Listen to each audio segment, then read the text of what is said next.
Everybody's checking, come on, let's go. It's the AM Nasty Big Hello. Hello! It's not static, AM radio. It's the Coolbet Red Hot Nielson Show. Let's go.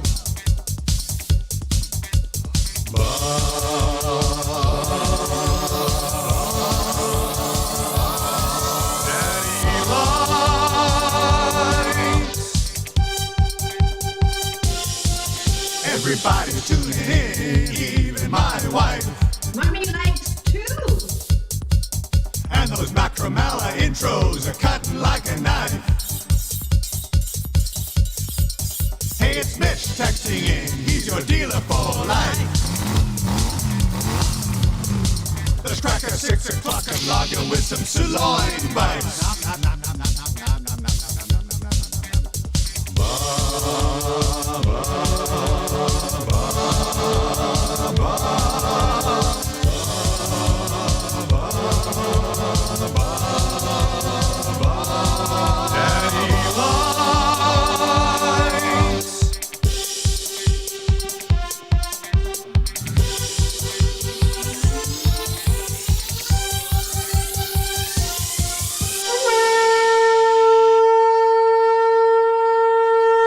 Happy Friday, everybody. Welcome to the Nielson Show. Welcome to Edmonton Sports Talk.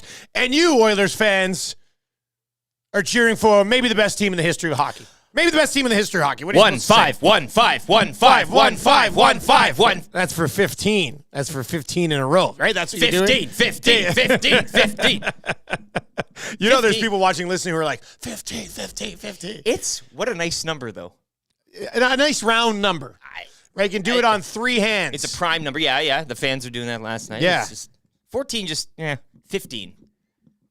That hits better. Sauce, baby. 15 does hit harder than 14. 100%. 100%. I fully agree with you. A tidy win. A tidy win. Very tidy. A tidy win. Johnny Alberta says, does Lieutenant Eric know about the Klopp announcement yet? You do know about what is this? What is this? Is this something that makes you super happy? We talked enough soccer yesterday, U9. But the show was dominated by Soccer Doc. The Oilers are 15 wins in a row. I don't see why. What happened? Nothing happened. It's all fine. What happened? The Oilers have won 15 in a row. We do not need to start talking. We're starting the show with soccer. Klopp's your guy. Klopp is my guy. That's fine. I have a lot of other things going on in my personal life I don't need to discuss on the show. He's leaving Liverpool. What the hell? Where's he going? He's going to live his life. You know where he's going? He'll replace Nagelsmann after the Euros. Thanks, man. And where's he currently at? German national team. Oh. See, Maddie's got it all. Doesn't that make sense?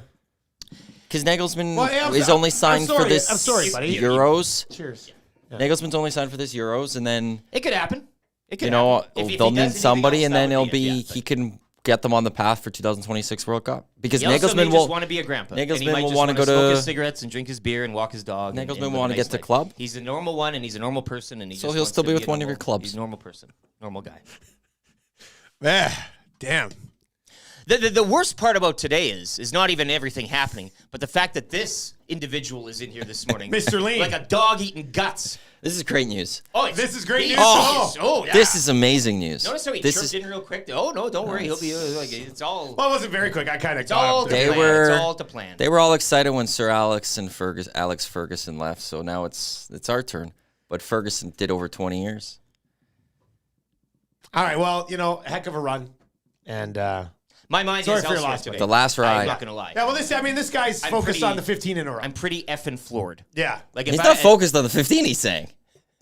What's that? He's not focused on the 15, he's saying. I am for the parameters of the show. Blinders, I can. Did this come out of nowhere? In and out. Or was it rumored that it could be happening? This came out of nowhere to this morning. Yeah. I woke up this morning on the toilet. Oh. With that. Scott Laurie is on the Hangout today, and I am pumped. Because there's a reason I could actually go force the soccer talk. We'll discuss it at 10:30. 15 in a row. Oh. I need something to take my mind off it. So let's get into the hockey, eh? Nobody cares about soccer. I do want to get to the text messages are absolutely flying in. The Oilers have won 15 in a row. That's huge. I do want to start here, though. Hey, guys, this is from Phil from a balcony in Banff, regular listener in Banff. Hey, guys, I'm off to the hospital for a kidney transplant. Can I get a conch for everyone who signed their donor card? And another one for my surgical team. May their hands be steady. Phil on the LTIR from the balcony in Banff.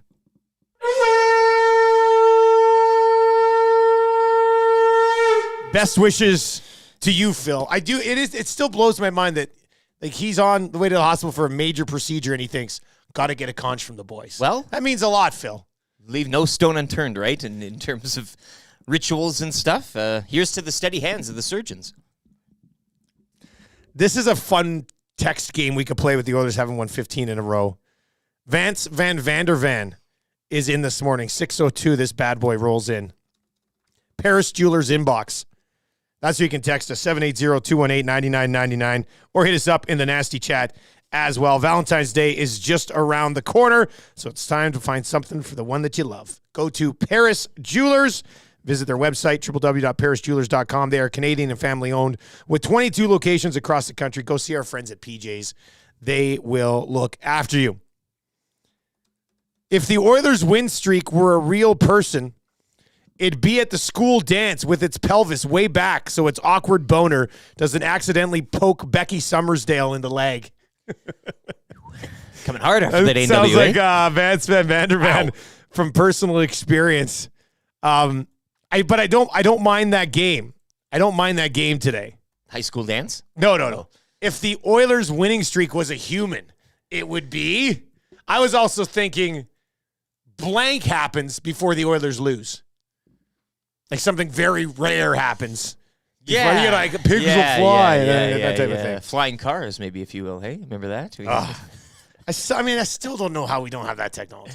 Well, because they're on the road and gasoline, and people make a lot of money off that. Way of life. I mean, how would you regulate air travel with cars? Well, how could That'd you be make an money off it? absolute That's mess. the question, right? Like, Box Pounders in it says, a conch for the GOAT. Gretzky turned 63 today.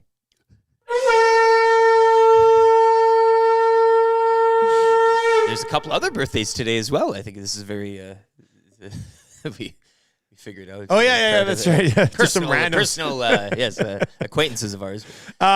Big Maple is in it. Says someone literally gave their kidney for an Oilers 15-game win streak. Yeah. Phil from a balcony in Banff was sitting there being like, somebody's like, I'll give you my kidney when the Oilers won 15 in a row. And this morning, Phil's on the way to the hospital being like, all right, time to cash in. It's go time. Let's have this. Guys, Connor Brown scores before the streak ends. Come on. I don't know about that. I thought last night was tonight. Pump the brakes on this little game here. I mean, we're just trying to have some fun. Okay, game over. Game over. We're not doing that anymore.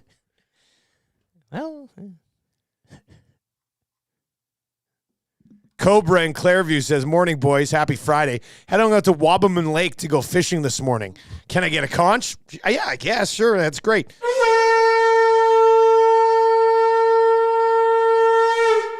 Seven 780-218-9999. Vance Van Vandervan probably in the front runner seat right now for text of the day from A&W, where is a straight up pickle party right now at A&W. And get your hands on the new spicy dill. Spicy dill pickle mama burger is back. And now it's available as a buddy burger. $3.99, 3 grass-fed beef patties, pickles, onion slice, real cheddar cheese, slathered in creamy, spicy dill pickle sauce. Available for a limited time. Only at A&W.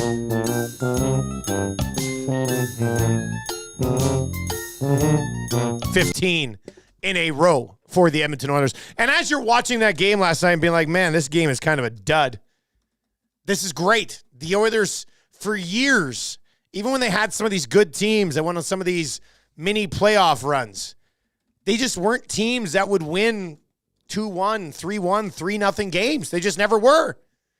And now, when you watch a game like last night, you should just be watching last night's game. Oilers fans should be like a proud father or mother who's watching their kid ride their bike for the first time. They're just like, yep, yeah, This team's just growing up. If This is how it if is the now. bike had training wheels, such as the Blackhawks, are a bit of a lesser. I'm trying well, to, I'm just training saying. wheels just saying or like the it's- leg braces on Forrest and the braces are falling off Yeah. because things are running so smoothly now. Sure.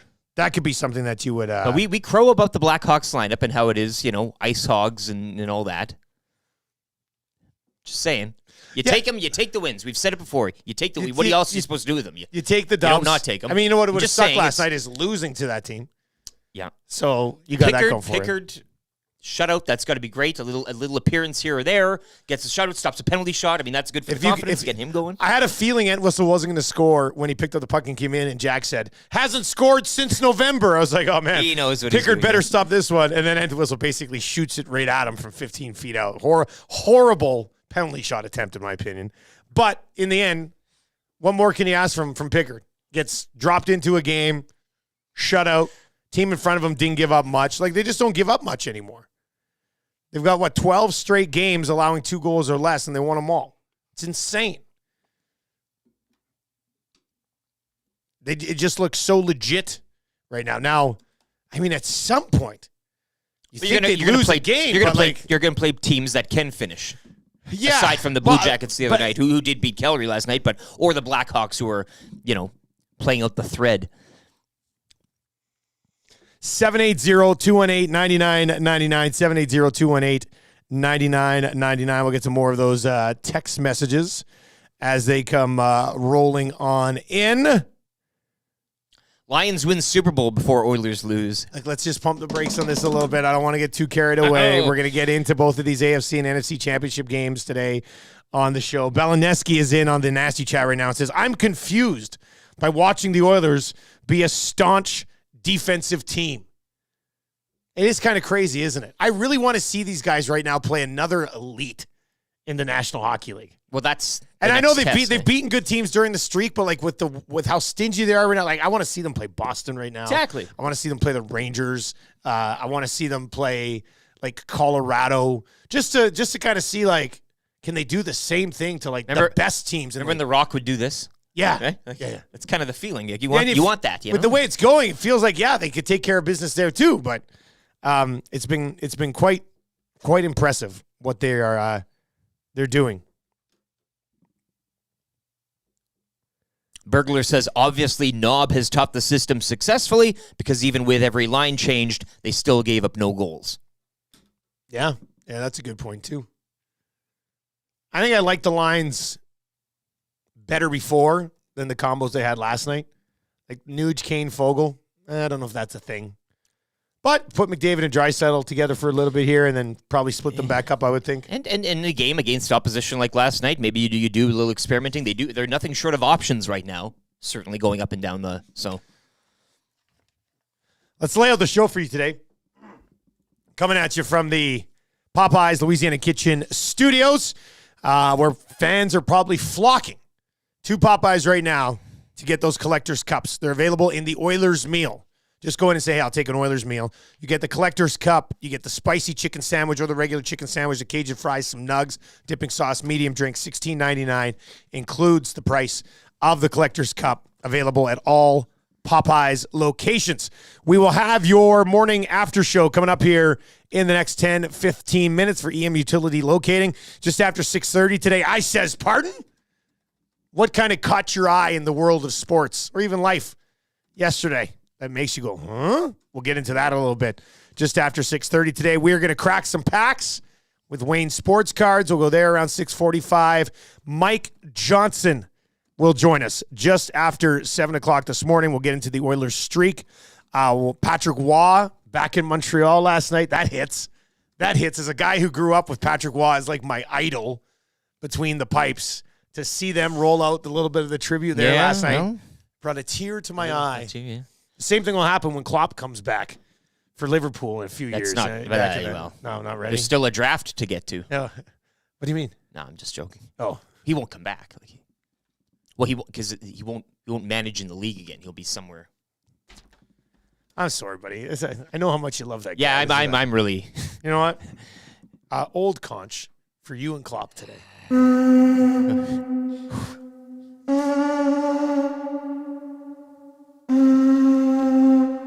That just kind of gets you emotional, I think, really. Yeah. Yeah. Coolbet hotline of the day coming up around 7:20 today. We're going to Vegas just after 7:30. We got the whole Vegas crew in here today. Mr. Lean is in for YouTube Trev today. So we'll dive into that. Should be fun. We're going to have a chance to send you to Vegas as well, which will be pretty cool. Pat Gregoire, P. Greggy from Coolbet. See if he's got over the Bills' loss. He's going to pop by around 7:45. We'll set up the AFC and NFC championship games. Ravens taking on the Chiefs and the Detroit Lions in a championship game against the San Francisco 49ers. 2 games away from a potential EST Super Bowl here, and I'm here for it. If there's anything that can save me and recapture my faith and imagination in sport again, passion it is in this sports happening. again. Yeah, that'd be fun. Kind of easy trivia. 3 questions too many, all on the way in hour number 3. Sobeys and Safeway Liquor Beer of the Week. It sucked last week not seeing Scott Laurie coming in to have some bevies with us. So he's going to be in, and then he's sticking around. He's going to be in the Hangout today with Jay Milne, which should be a lot of fun. Maddie, Tommy, Milne, and Scott Laurie today on the Hangout, which will be a good one.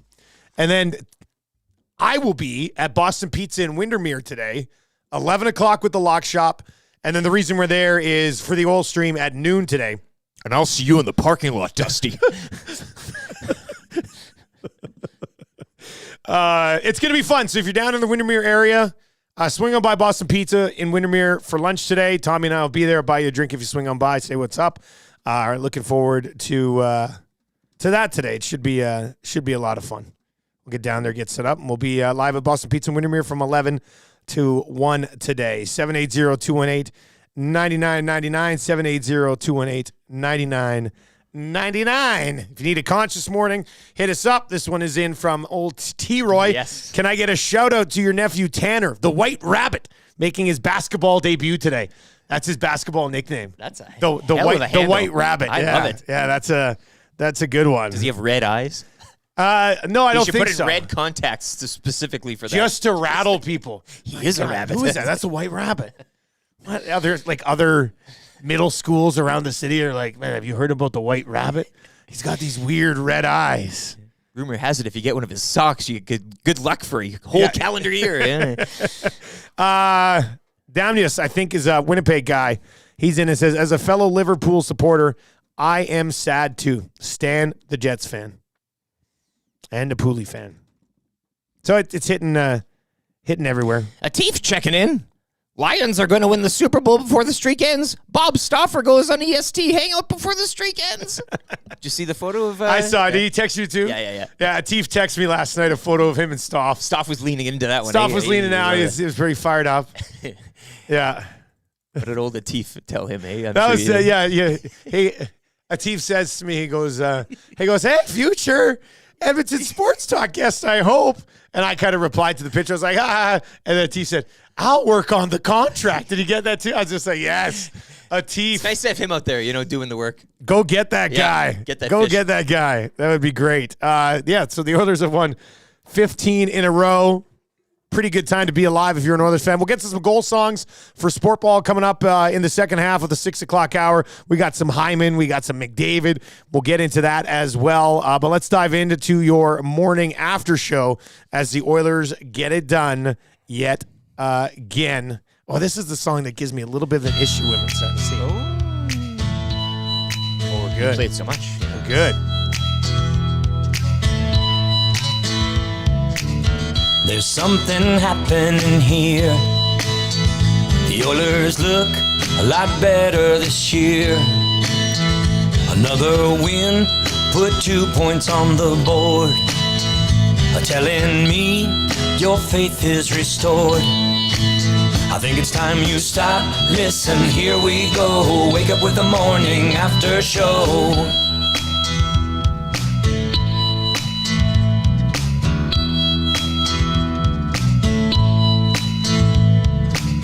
This year's team's looking strong. Connor and Leon, they can't do no wrong. 6 o'clockers are losing their minds. Getting so many messages on the text line. Think it's time you stop, listen, here we go. Wake up with the morning after show.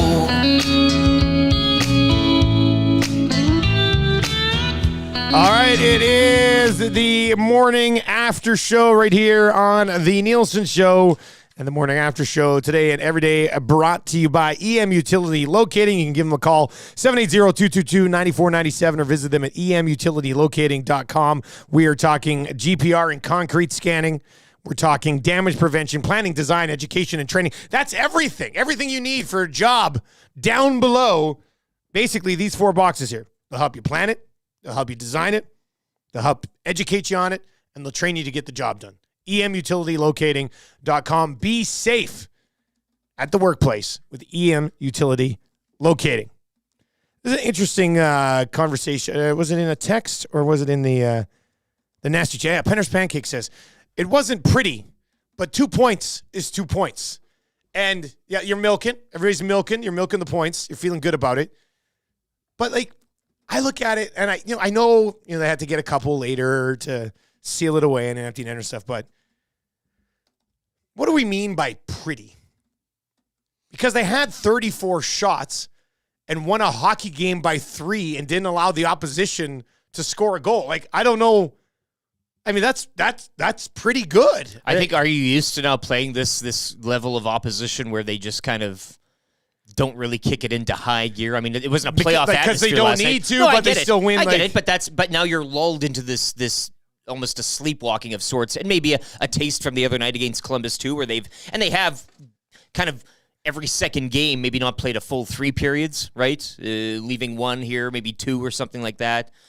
I get the kind of, I don't know, is malaise too much of a strong word, but look, yeah, it's 2 points. I'm just saying as well, I'd like to see this against the big boys, right? Yeah. I'd just like to see how they stack up. But you take the points, like you move stack on. up fine. But you just want to see that. And now I think, and again, look at this run and look at the schedule and look at the strength of the opponents. I mean, yeah, the Leafs, that was kind of a big game, playoff atmosphere, that type of thing. The Flames, Saturday night, hockey night in Canada, everything. But everything outside of that, I mean, it's kind of, wet fart conch type of deal. Given opponents, not so much them getting the 2 points every single night for 15 straight games. But EST big moment that happened last night. What are you going with? 2, the Hyman goal, which pretty much initiated the wave. Yeah. You get 2 against, like, they're not. 1, it's still things are in the balance, something could happen. And then the Pickard save on the penalty shot, I just thought was a good illustrative moment for him, getting the shutout, making that save in the moment, having his moment. And, I know some people wanted Stuart Skinner to ride this thing until whatever, but it is nice to get him going, get a little confidence in him as well. I think glowing words were spoken by the broadcast crew last night. His humor, I think Louis pointed out, he's a funny guy, that Calvin Pickard. We didn't know, but I'll say the penalty shot save, but then also the Hyman goal to kind of seal things up. There's an overall bigger question to have here with Pickard. We'll get to that as we work our way through the show this morning. I think my big moment that happened in the hockey game last night, we can kind of just look at this as like somewhat of a lame answer, but I'm just going to go with Connor McDavid's 18th goal of the season, the first one of the hockey game. It's just like as soon as they put one in, I was like, it's over. Like, that's it. This game's done. And like it was a weird goal because I don't know what Mrazek played well last night, but I have no idea what he was doing on that. He was so far out of the net that it was kind of like a nice play, but it looked more sloppy on Chicago's part. But McDavid literally just put a backhander along the ice right into the middle of a wide open net.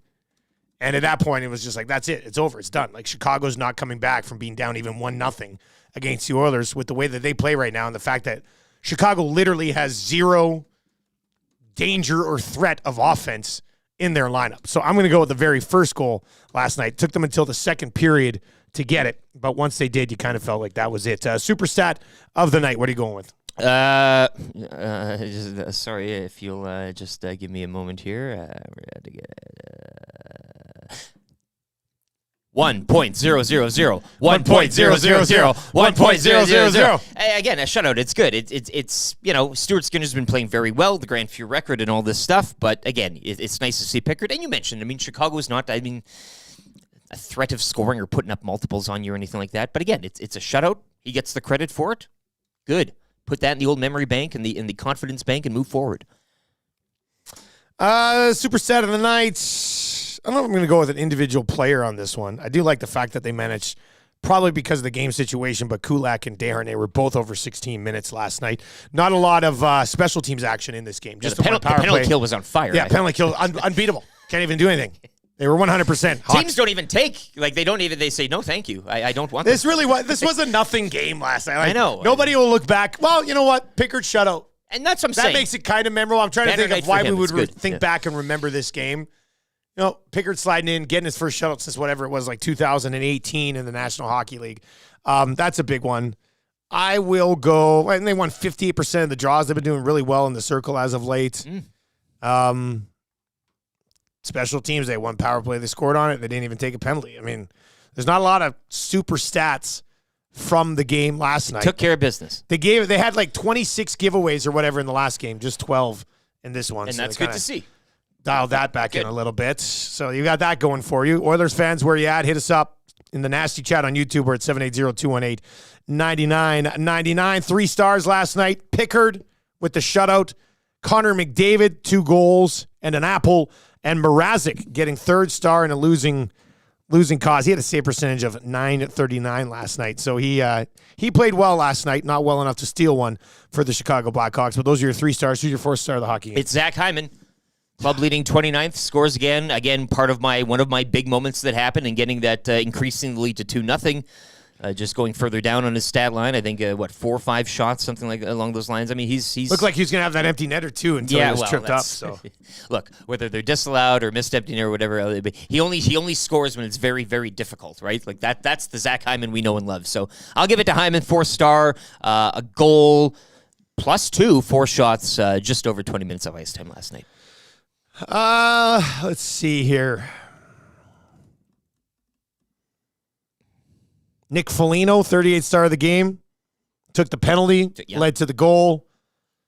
That was a tough one. I thought he made kind of a nice play, but whatever. Ends up taking the penalty, finishes -2 in the game, played just over 16 minutes last night for the Chicago Blackhawks. Your EM utility locating steady Eddie of the evening for the Edmonton Oilers last night. I'm going to go with this one. And I saw YouTube Trev on the postgame giving him some love. But let's give Dylan Holloway the steady Eddie of the evening last night. 13:46, 3 hits, 3 shots. Carried the puck with speed through the neutral zone a few times.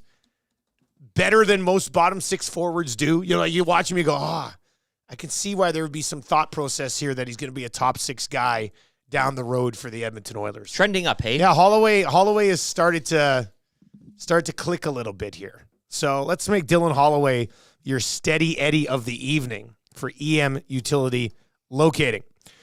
Pickard gets the shutout, his first in about 6 years in the National Hockey League. And with that, he got to chat with the media after the game. Here's what he had to say. 6 years since you've had a shutout in the NHL. Just some thoughts of being here and having a win like that tonight.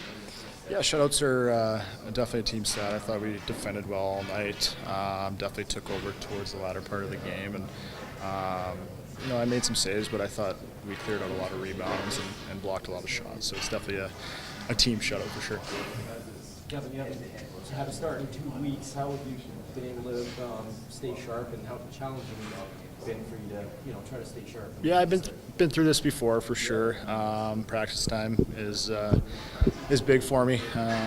Definitely got a lot of time with Schwarty and a lot of team practices. So getting my chance to go in today, not putting too much pressure on myself, and going from there. Calvin, it seemed like you were all over that time they shot. You feel like you had that tracked pretty well all the way? Yeah, I always remind myself to be patient and get out and have a good gap. So when he took that shot, I was in a good spot. So it was a good time to make a save right at the end of the second period there. I don't know what you thought when you came up originally and joined the Oilers, if it was going to be a long stint or a short one, but you've been here a long time now. What's it been like in your personal life? You're a full-time NHL guy again. I'm not sure if that was in the plans this year. It's always what you're striving to do, for sure. When I got called up, it's a good opportunity for me, and it started off with not much action there for a while, but I've been happy with where my game's at the last couple of months, and I just want to keep doing my thing. What's it been like for you being part of this win streak? Seeing it all unfold being part of it. Yeah, for sure. No, it's you're not going to have many 15-game winning streaks without two goalies, and like I said, when I get my chance to play, I just want to go in and not put too much pressure on myself, and stick with the things I know, and I just do my thing. Is it hard not to put a little pressure on yourself? You don't want to be the guy that goes in there and the streak ends. I mean, if you think of it that way, for sure, you're going to be nervous and have a lot of, you don't want to put that pressure on yourself, obviously. It's in the back of your mind, obviously. Playing against Chicago, they played well tonight. They worked hard and kind of threw a lot at us. But as the game went on, we took over, which was nice. But, it's been a good ride, but we're taking it game by game for sure. Looked like the happiest guy on the ice for you was Stuart Skinner. What's that relationship like? How's it grown between the two of you? Yeah, it's been really good. He's been electric lately. It's been fun to watch him play, and he's single-handedly won us a few games for sure on the streak. So, off the ice, he's a great person. It makes it that much better for sure. So it was nice to see him excited for me, and I just wanted to, obviously he's been playing a lot lately, and it was good to get him out of the net and get me in there. So it's good. It's a really good relationship we have. There you go. That is Calvin Pickard gets the job done last night with the shutout performance. And one of the things we'll discuss here in the second half of the 6 o'clock hour and probably into the 7 o'clock hour today, Pickard has looked steady in his opportunities that he's gotten. Are you comfortable with Pickard as the backup if you go into the playoffs and you're poised for a Stanley Cup run?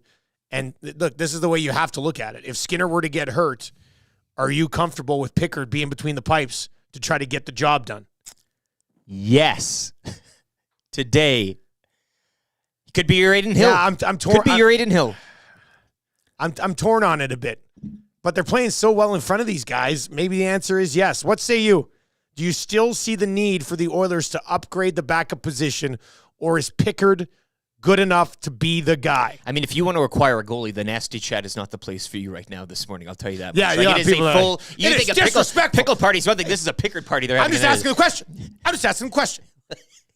All right? Not after last night. 780-218-9999. I think it's a good question to ask because he's created that. Yes. You know what? Like it's actually respectful to him to ask it because for the longest time we just write it off and be like, no, it doesn't matter. They need now to get we're wondering, somebody. like, could he be the guy? So I think you have to give him kudos for creating this conversation because before it just sort of seemed like an automatic. So where did he come out on this? I'd say I had some interesting replies on Twitter last night. We'll get to those too. 780-218-9999 or in the Nasty Chat. Is Pickard the backup moving forward? Does Ken Holland not have to worry about his goaltending? Is that it? The doc chimes in. Pickard talks like a guy who is fully on the team and not someone who is here as a Band-Aid. He is this team's UC Markkinen. Oh, boy. He's not going anywhere. That comes in from the doc. So we're throwing out. We do remember what happened, right? Your gonna number one goalie got hurt in words, 06 and you didn't win the mine. Stanley Cup because of it. So, I mean, we've got to be careful in this conversation. 780-218-9999. Hyman goal song coming up here. But let's get to a sports update for Green Plan with Lieutenant Eric.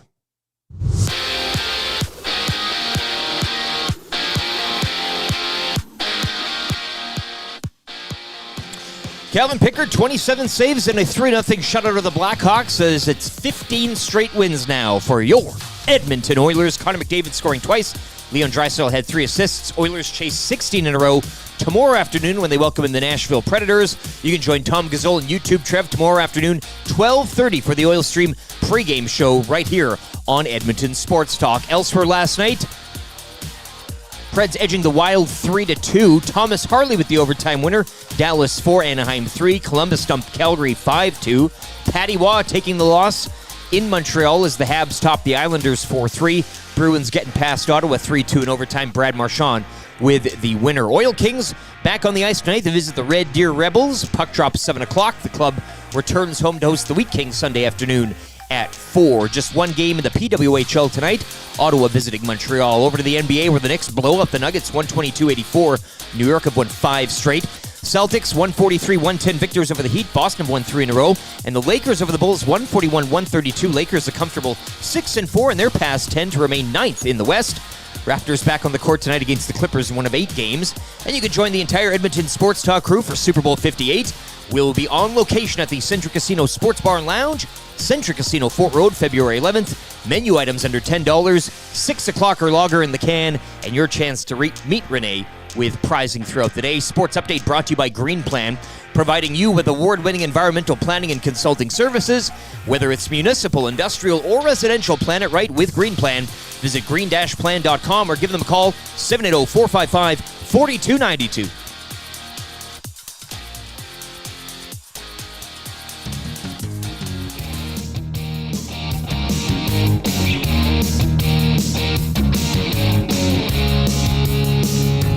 Hey everyone, I'm Zach Hyman of the Edmonton Oilers. She's so tenacious. Hope you guys enjoy it. Revving up his engine, listen to the crowd just roar. No reason for tension, Zach is gonna shoot and score. Hyman's in the scoring zone.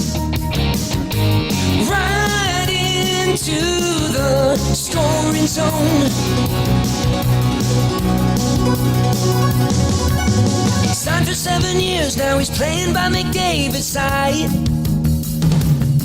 He's got you jumping out of your seat cause of that look in his eyes. Hyman's in the scoring zone. He'll take you right into that scoring zone. You know he's gonna score a few. Playing with Connor, it's a top line overload. You'll finally see what he can do. So raise your hands up as high as they can go.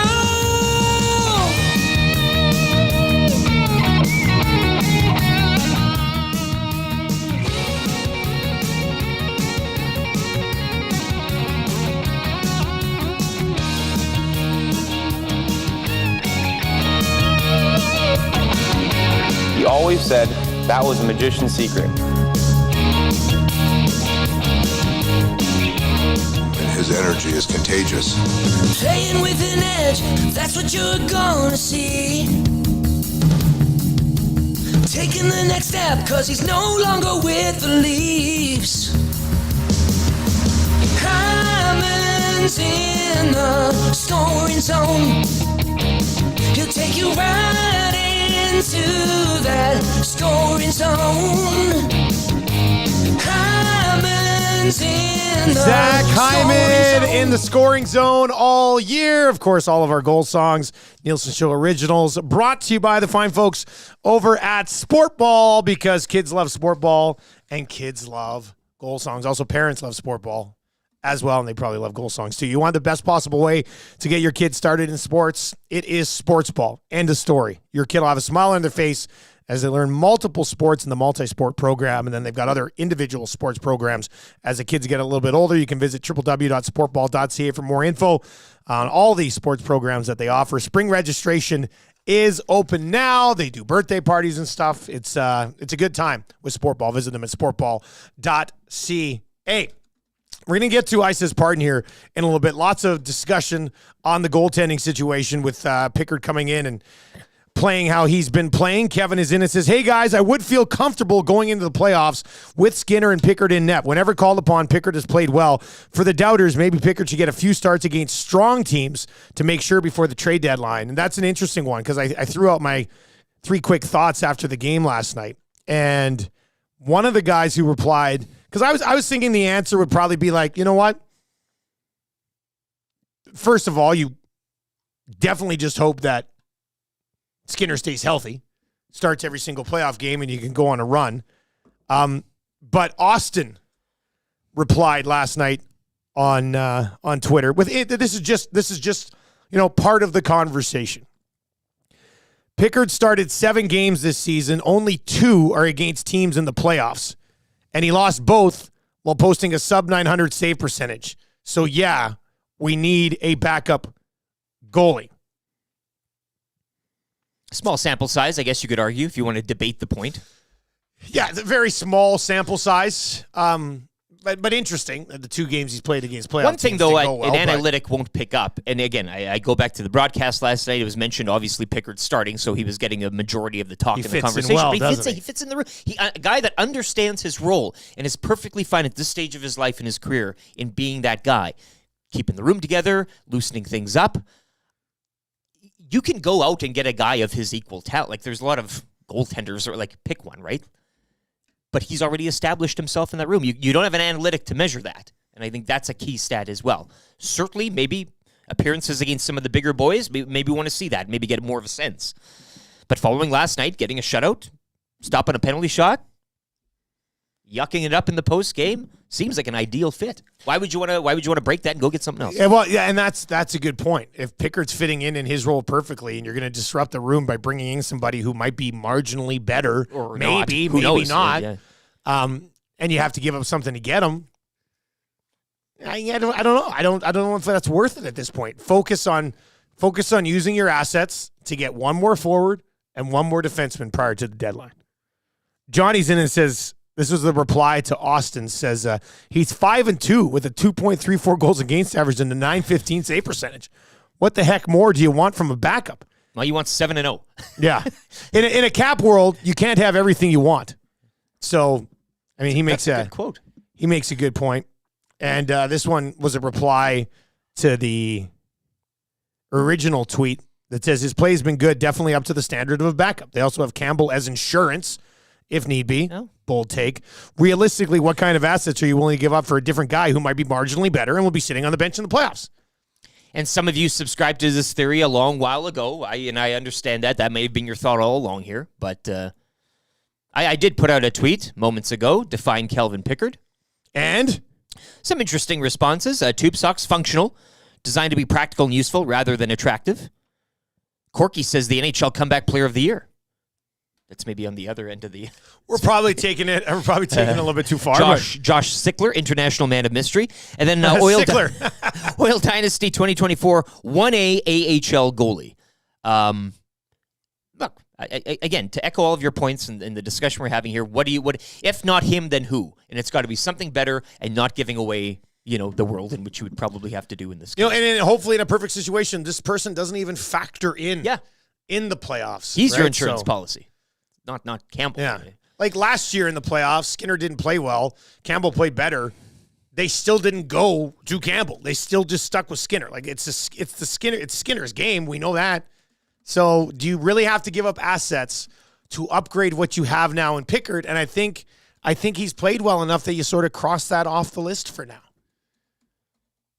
And I don't mind the idea of giving him a tougher game or two along the way to like kind this, of really assess things. Kenworth Kelly, isn't it the job of the backup goalie to play the weaker teams? Yes, in theory. However, the question that we're not going to answer today is if the situation arises, much like Aiden Hill, you're in Where a he's deep playoff run, upon, and you're called upon, and not just for a night, but for the remainder.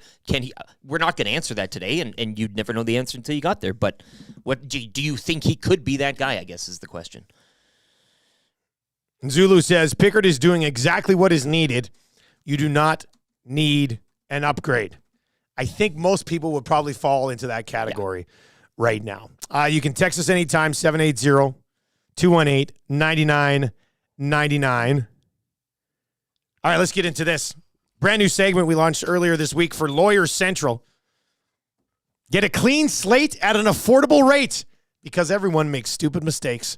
If you're still paying for it, you do not have to. Visit www.lawyer-central.com/pardons or call 1-888-288-8177 and find out more about getting a pardon. Lawyers across the country with lawyer-central.com. And maybe you made a mistake 10, 15 years ago. Stopped you from getting the odd job here or there. Maybe you're in a relationship and she goes, do you have a criminal record? And you say yes. And she says, well, I love you, but I'm leaving. And you say, wait a second. I'm going to call and get a pardon. Will you stay with me? And then she'll say, yes, okay, I will. Right? So it's changing everything. Get that criminal record suspended, get a pardon, get it done with Lawyer Central. And that's our new segment. I says pardon? And I got to go to the Montreal Canadiens game last night. And Brendan Gallagher, what are you doing? I saw Gallagher elbow that straight up. Like on purpose. Most of these things you see nowadays, you're like, high speed. This is just straight up Brendan Gallagher being an idiot. When I saw it, I says pardon. I was like, what are you doing? What are you doing, Gal? Did you see this? Did you watch this play? Look, I mean, that's got to be 6, 7, 8 games. Like that's blatant. But we've been talking too, like, and it fits in with the parting in a crime. You don't do the petty crime because that's easy to investigate. If you're going to elbow somebody, go elbow him. Go swing for the fences here. He obviously knew that it was going to be. He's going in his mind 3, 4, 5. Nah, let's take this one. I want an in person. The whole bit. The puck is gone.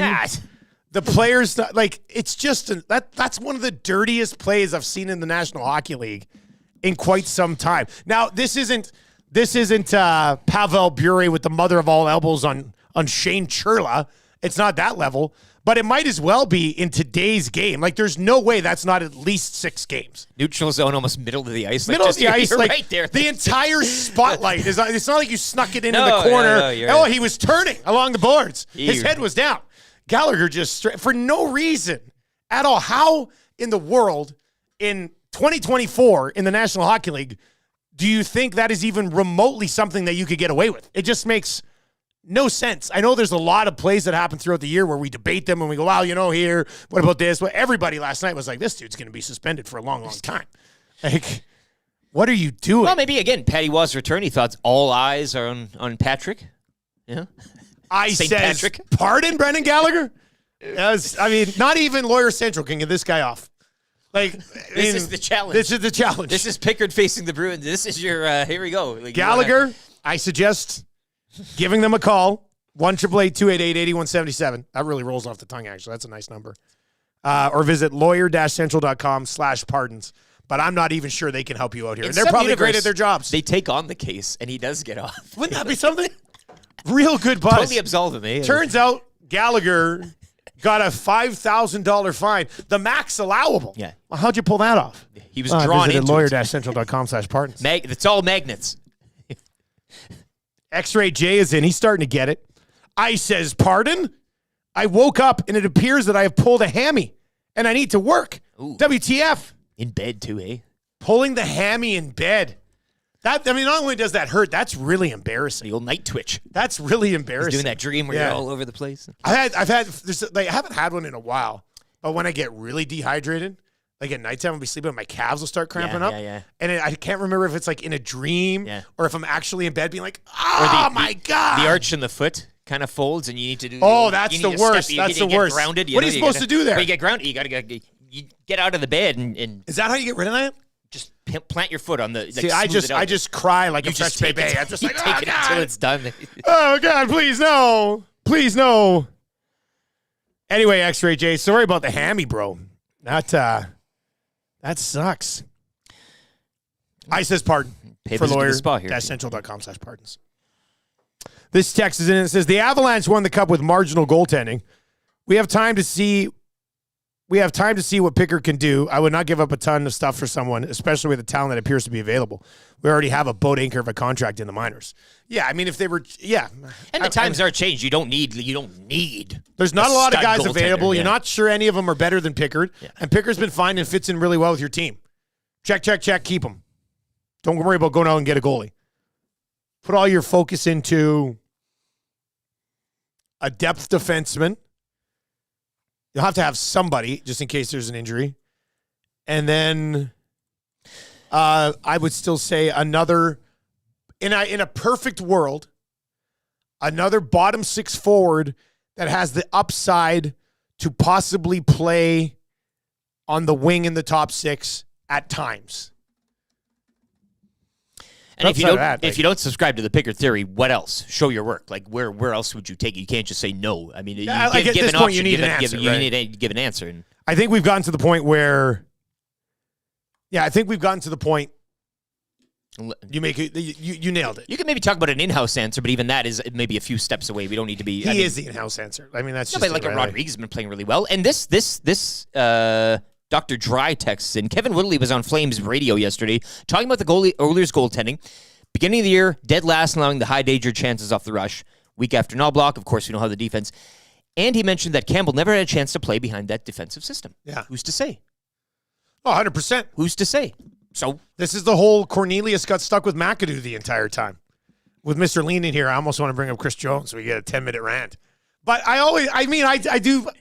It's a good point. McAdoo killed the offense. I would have loved to have seen Cornelius away from McAdoo. You never know. We'll right? never know now. You never know. Never know now. So that's tough. But it's an interesting point. The team was absolutely atrocious giving up grade A scoring chances when they were sucking. And everybody thought it was on the goalies. And it was just wrong at the time, and it's wrong looking back now. Look what goaltenders can do behind a legitimate, elite, can't even believe I'm saying this, but like elite NHL defensive group. It's crazy. Chaos never died. Says D-structure allows to get away with mid-goaltenders in the modern NHL. Colorado and Vegas, prime examples of the cup runs. Exactly. These teams, you don't have to have a Vasilevsky to win the bloody Stanley Cup. Times have changed, eh? Text us anytime. Paris Jewelers inbox, 780-218-9999. Joel Lavoie in the nasty chat really wants a Matty rant this morning. I think he's kind of... Oh, we'll see. Well, Mr. Lean will be sliding in here at some point. We'll see what happens there. Pickard is like Zacticum. He's showing confidence, improving daily, and is doing what is asked of him. Why send him down? What about an early review here of Zacticum from COO, Almost a month EST, in, eh? Mr. Lean, Matty Iwanek. What are you thinking of Zacticum so far, buddy? Doing really well. Yeah? Getting out some clips. He's doing lots of good clips.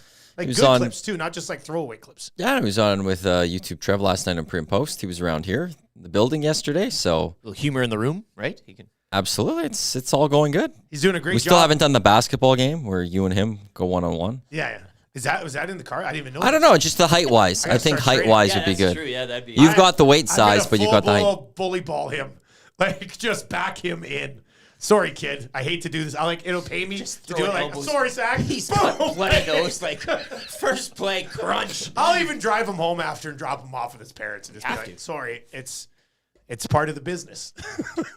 That's another thing. Guys without an automobile, he's still making it here every Well, he's pinning on the map. This dude doesn't even have a car. He's in an hour before Tommy Gazzola. Taking buses. Unbelievable. But he's really taken the pins on the map very seriously. He's found a role and he's doing a great job. Into it, this is right? what you have to do. Yeah, find something. Yeah, no. So that's a good comparison. I like that comparison. All right, should we crack some packs? Yeah. Let's dive into the crack pack here today. We'll find out what we got. I got some one of the newer releases from Wayne Sports Cards, and then I got a little throwback TV show action today too, which is always fun.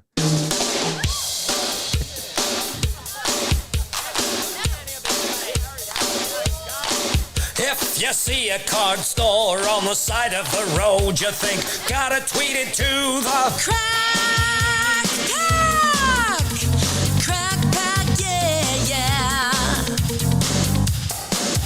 I'm tracking down all the young guns today. Looking for the young guns today.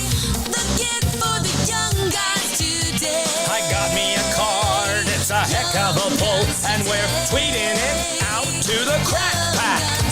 I got me a canvas, it's worth about 20, so hurry up and sell it to get more money. The Crack Pack is a little old game where we can crack together. Crack Pack, baby. A crack pack, baby. Crack pack.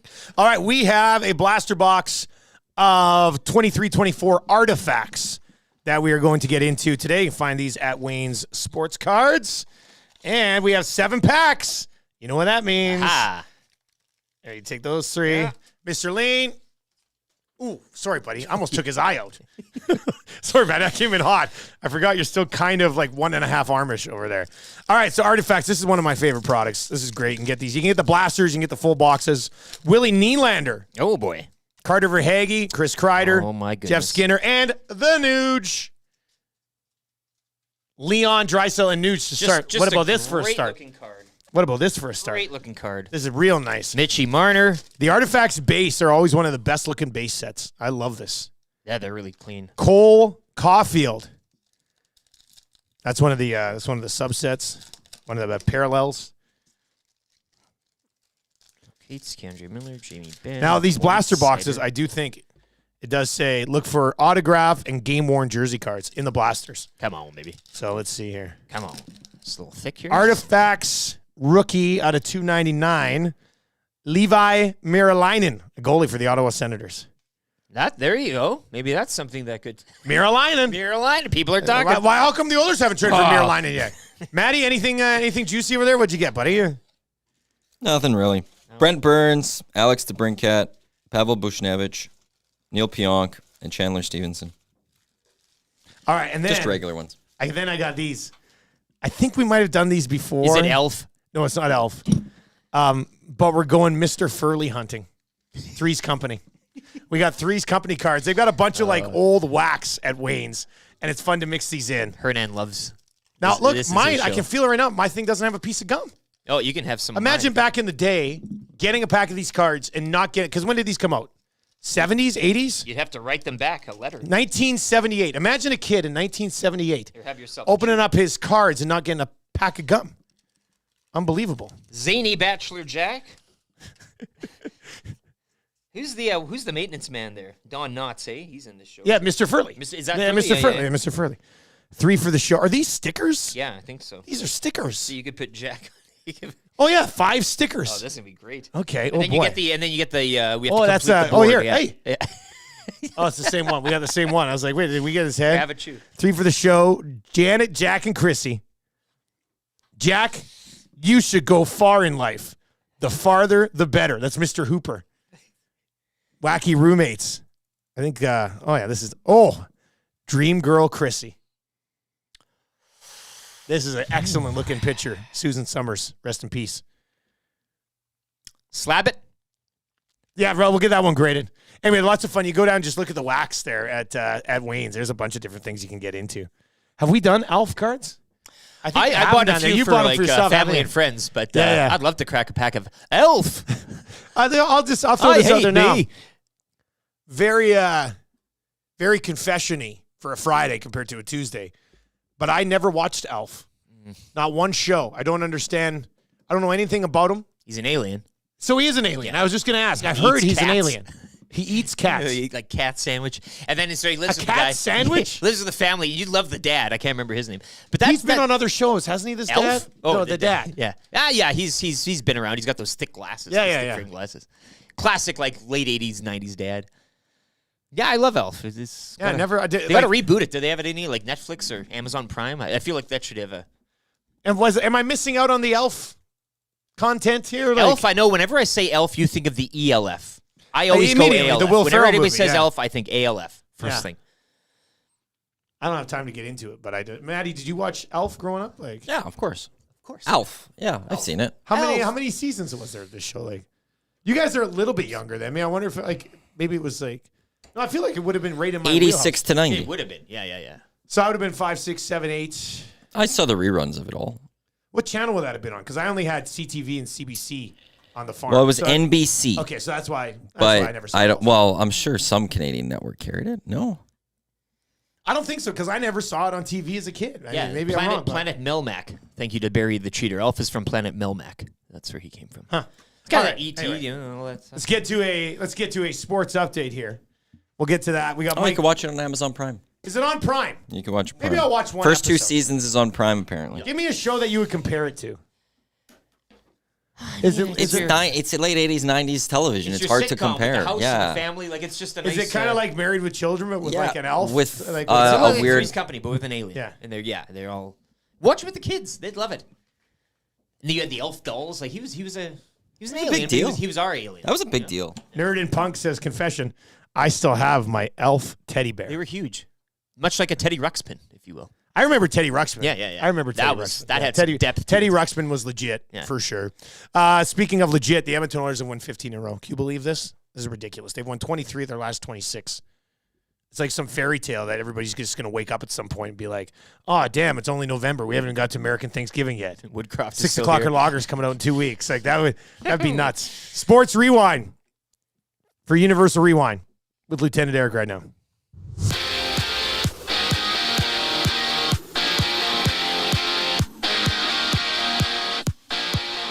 15 straight for the Edmonton Oilers. Kelvin Pickard, 27 saves and a 3-0 shutout of Chicago. Connor McDavid with a pair of goals. Leon Draisaitl with 3 assists. Oilers will chase 16 in a row tomorrow afternoon when they welcome in the Nashville Predators. You can join Tom Gazzola and YouTube Trev tomorrow afternoon, 12:30 for the Oil Stream pregame show right here on Edmonton Sports Talk. Predators edging out the Wild last night 3-2. Patrick Waugh taking the loss in Montreal as the Habs top the Islanders 4-3. Bruins over Ottawa 3-2 in overtime. Dallas over Anaheim 4-3 in overtime. And Columbus dumping the Flames 5-2. Edmonton Oil Kings back in action tonight. They'll visit the Red Deer Rebels. Puck drop at 7 o'clock. The club return home to host the Wheat Kings Sunday afternoon at 4. Just one game tonight. The PWHL as Ottawa visit Montreal. Over to the NBA. The Raptors are back in action tonight. They'll host the Clippers in one of 8 games. Last night, Knicks blowing out the Nuggets 122-84. New York have won 5 straight. You can join the entire Edmonton Sports Talk crew for Super Bowl 58. We'll be at the Centric Casino Sports Bar and Lounge at Centric Casino Fort Road, February 11th. Menu items under $10. Drink specials and your chance at prizing throughout the day. This sports update brought to you by Universal Rewind. Maintenance days aren't just for hockey players. Electric motors need that tender, loving care as well. Contact Universal Rewind to have them properly maintain your motors. Choose experience, expertise, and quality. Choose Universal Rewind. The Nielson Show featuring Lieutenant Eric. Only on Edmonton Sports Talk.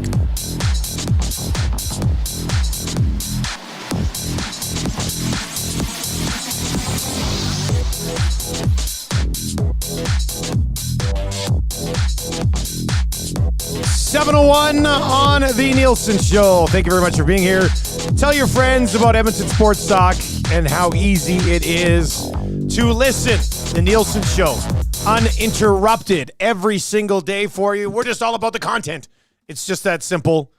You can text us anytime. Paris Jewelers inbox 780-218-9999. The Oilers have won 15 in a row. Tom Dixon's mustache texts in. Says he was called Elf for alien life form. I had no idea. The love pouring in both in the inbox and the nasty chat is just great. It reinforces my faith in humanity. This is really I can't believe I've never even watched an episode of this show. It's and I think it'd be right, like the lightheartedness and the like, right? Like I think he You think I'd like it? He'd love Elf.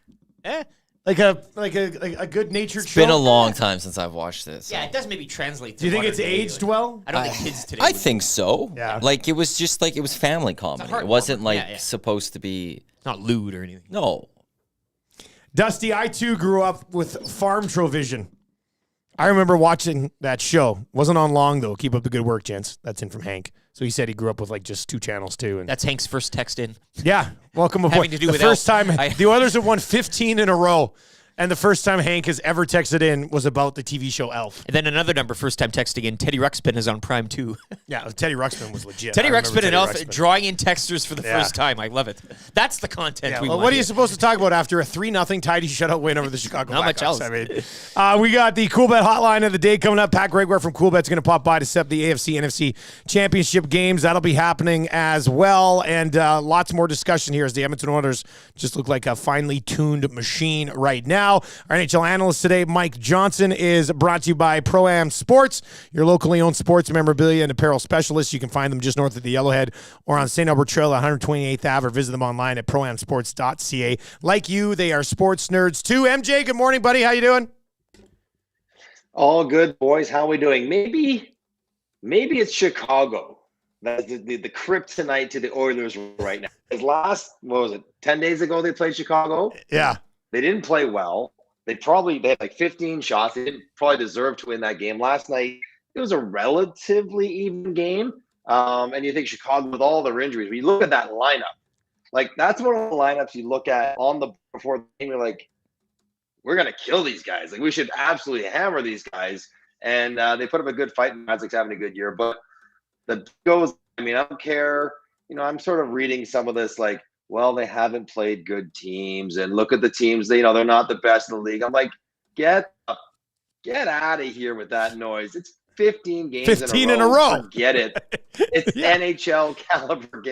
It's amazing what they're doing. And Pickard, like it's like throughout this month, and we know that it won't last. At some point they'll lose, but like.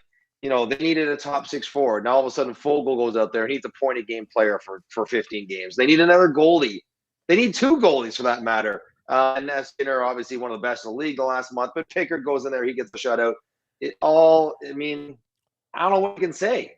It's never, it's like, you don't win this often in the row in the NHL. It's not, the sport is not designed to be able to do this. It's incredible what they're doing. Yeah, it's funny because, like, even after last night's game, people are like, well, it wasn't a great game. But, they had 34 shots on goal. They didn't allow the other team to score. They won 3-0. I mean, it was a relatively evenly played game. They had one power play. They scored on it. They didn't even take a penalty, and they've won 15 in a row. Like, it's hard to critique something like that. It really is. Well, this is when your fans are getting a little bit spoiled. Just a wee bit spoiled when expectations are getting too high. Because what happened in the good old days, and this is not actually true, but for fans, it's largely true. Like, any win's a good win. No matter how you get it, it's a good win. Now, players and coaches, we don't always feel quite the same way, but there is an element of truth to that. There's a thing about good teams figuring out how to win games, even if they're not playing their absolute best. And the Oilers have done that several times throughout this. But the one thing, we talked about it last week, the week before, it's the defense. It's the goals against. It's the penalty kill. It's the goaltending. Like, you can't win this many games in a row without having foundational defense as the core of what's driving you forward, as great as McDavid and Draisaitl are. So that part has been a constant, and that part has kept them in every game, and that part keeps them winning. And, like, I don't know, I think they have Nashville next. I don't know. Then I think they get to maybe some tougher teams. But, 15 games, they've gone 20% of the season. Yeah. 20% of the season without losing. And then I was laughing because we're 15 in a row, right? And I think the Kings were 2-12 in their last 14. Yeah. So of those 28 points, 30 points, Oilers got 30. The Kings got 4. They've made up 26 points on the Kings in this run where the Kings have been struggling and they've been winning. It's like 26 points. That's ridiculous. The whole thing, you can quantify it so many ways. It is all ridiculous. You mentioned some of the boxes that have kind of been checked off internally here, and we were kind of going back and forth today. Pickard, in the games that he's now played after last night's shutout, he's got a .915 save percentage. I mean, I don't know if there's an upgrade out there. You would have to give up picks anyway. I mean, it seems like they're just going to be fine between the pipes, especially, like, you're not necessarily hopefully going to need him in the playoffs anyway. He's going to play like 5 or 6, 7 more games the rest of the season. I probably got to be pretty happy with where you're at right now there, right? When you start thinking about it, you're approaching just 30 games left, right? 30, 34 games, whatever it is. And you're right. Like, you might, the backup goalie, the upgrade would not really be for the playoffs, although maybe it's an insurance policy. But ideally, he's going to play and be healthy, and he'll play. So it's really just to get you through the regular season, to be able to win roughly half your games you want your backup to do, but most of your starter to get the appropriate amount of rest so that he can be close to 100% physically when the playoffs start. And I mean, .915, that is well above league average. If your backup is giving you well above league average goaltending, what are you trying to change? Like, you're basically trying to get, if they go for another goaltender, they're not trying to get an upgrade as a backup. They're trying to get an insurance policy as a starter. A guy that if something were to happen to Skinner, he could go on a run for 2 months. And maybe you don't feel that about Pickard just yet. But as far as a backup, you're not going to go get James Reimer to be better statistically than what Pickard's offering right now. And you shouldn't waste the assets or the cap space that is so precious in Edmonton, because you probably want to do something else with that money and those assets beyond upgrading a goaltender. Well, I might just add to that, too. I think an analytic with Kelvin Pickard, as we heard last night in the broadcast, is he understands the role. He's a good guy in the room. He keeps things loose. I mean, you can't really place a value on that, can you, with certain guys? But just moving on from goaltending, and you mentioned, adding, you have a question forward depth. Warren Fogle steps up to ring the bell. Obviously, his team up against the cap. Ken Holland getting Corey Perry on a league minimum. Just want to get your thoughts on Perry. We haven't had you on the show since then. Your thoughts on him. What do you expect kind of from him? Where do you see his time as an Oiler, as weirded as it looks with him donning the jersey? But how do you see his time as an Oiler playing out here heading down the stretch? Well, he's exactly the kind of team that he needs to play for, right? He won't look good in Chicago where you don't have the puck all the time. A team that defends well, has the lead, plays important moments, and has the puck. That's what Edmonton is. So I expect him to be good. I think that he'll find his home on the third or fourth line. Occasionally we'll sniff second power play unit, but he'll chip in And he also understands that role of being a agitator quality player. Like he doesn't, he toes the line on the ice and he aggravates the opponent, but he doesn't necessarily cross it and cost his own team. He's just going to be one of those guys that throughout the last 35 games he plays, he may get 15 points, 12, whatever it is. And that's okay. It's really in the playoffs when if they hope to play 24 games, he'll chip in with 6 goals, 24 games, and he'll come up with 1 or 2 moments. And maybe he has 1 or 2 moments off the ice where he can have a conversation with the group or leaders or with McDavid or with Draisaitl about something going on and his experience and his know-how and his times through those moments previously will help a little. That's all you're hoping for. You're not expecting for anything like crazy, but just a little incremental upgrade on an already very good team. And I was looking at the numbers, the research. I think in the last 20 years, only one team has won a Stanley Cup without someone on it who has won a Stanley Cup.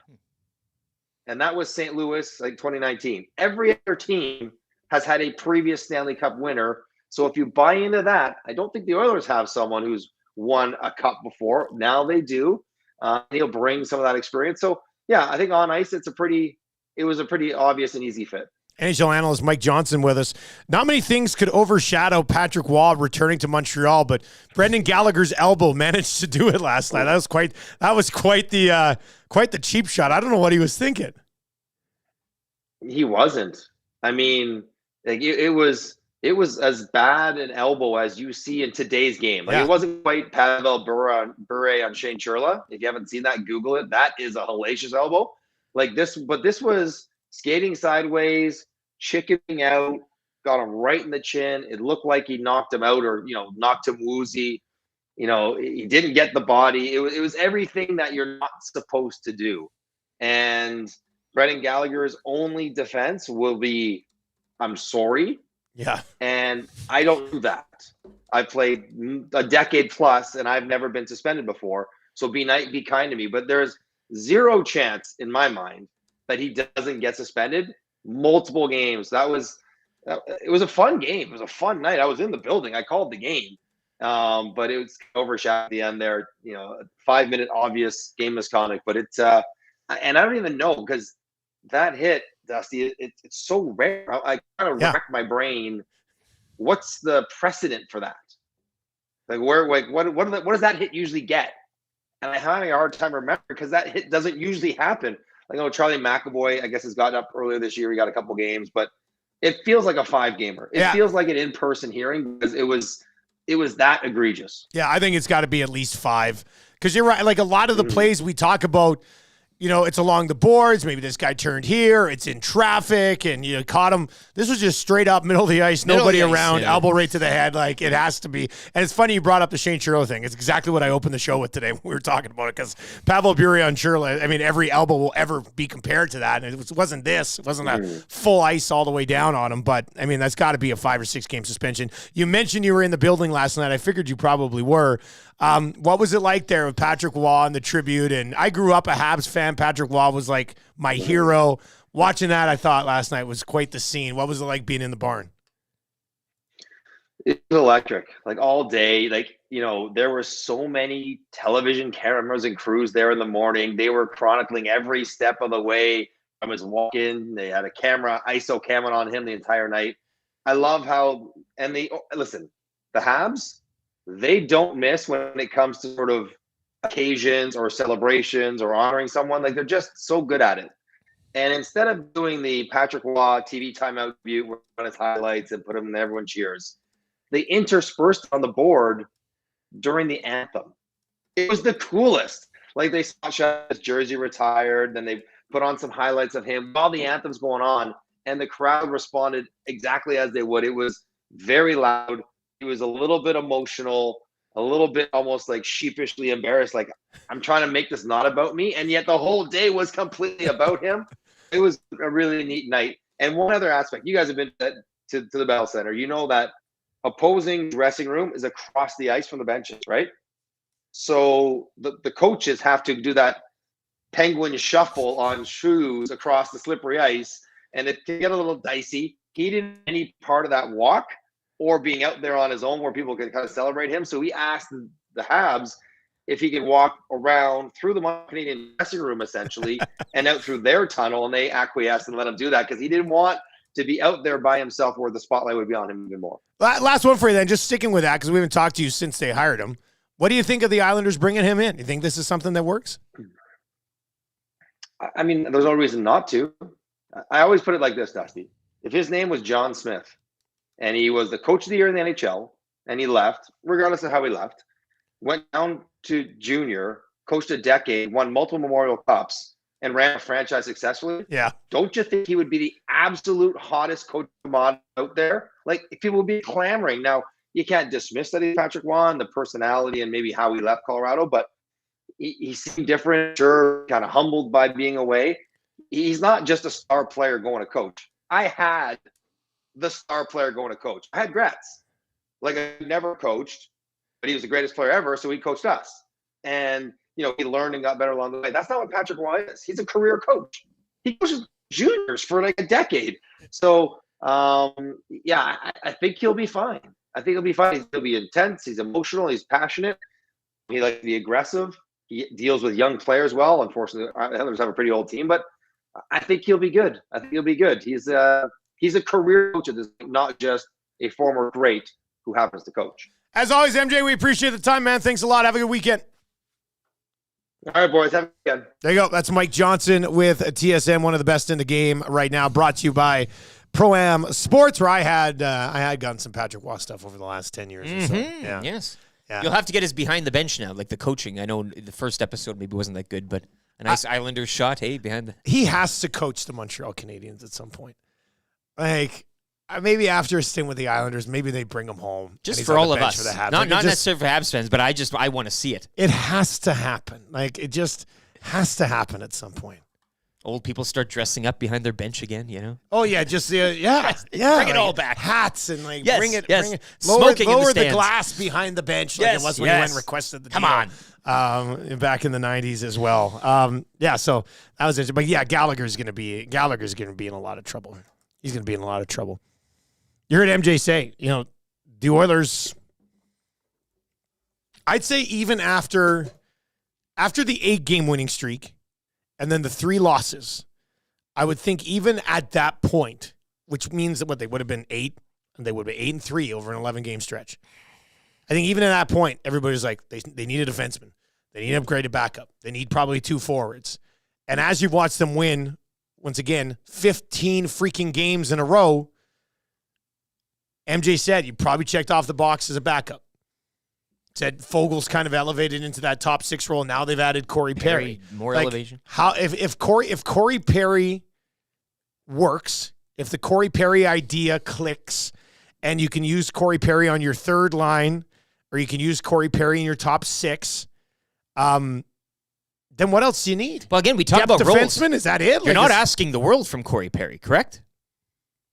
It won't take much for him to fill a need in a role, right? What he's doing, he's not. Yeah, you don't need him to come in and elevate a line. No, like I don't think. But if you can add a little insurance again, and Fogel keeps doing what he's doing in a contract year, that's great. That another box checked, right? I saw some people last night in the postgame show, Tommy and Cass and YouTube Trev, Zacticum, the crew there. Great show last night. I watched a good chunk of it before I went to bed. And I can't remember who it was in the nasty chat, but somebody was laying out and says, Dusty, I really want to see Holloway, McLeod, and Fogel together on a line. And I mean, I got a lot of time for that one. I wonder what that line could end up becoming. And now the way to get this, to make this happen, that person suggested you throw Brown back up into the top 6. I'm going to say, I says pardon. Like, no. Just to get that look, you. But if Corey Perry can get up to speed and you can play him on a line with Draisaitl and Kane, then you can run Holloway, McLeod, and Fogel together. And that line should just be tenacious. Like, that's the line that I think could become a significant contributor on a Stanley Cup contender.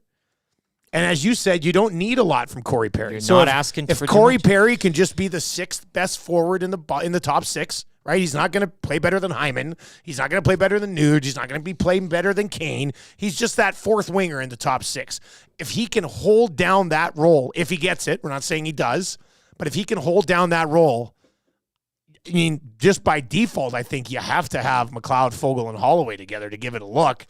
And then you just put together some sort of veteran mishmash on your fourth line and see how much you use that. Get a couple of penalty killers in there. Maybe it ends up being Derek Ryan, Matthias Janmark, and Connor Brown and Gagne's. I guess that's what it would be. But I get overly excited about the idea of Holloway, McLeod, and Fogle like getting a look and clicking and becoming a thing. Because that could be the best third line this team has had in a long, long, long time. Talking options, right? See, and if that is the case, if that works, then do you need like an upgrade on your fourth line? Or are those guys just good enough? It's good enough to give you some penalty killing time and 7 minutes. Probably not going to cause a lot of issues. Because what's out there that you're going to bring in with what you're giving up at that point? I think you're kind of cool with that, right?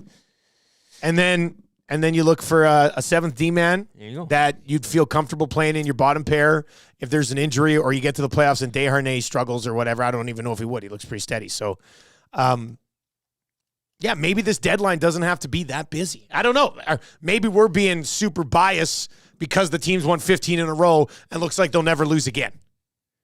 What say you? Hit us up in the nasty chat, or you can text us 780-218-9999.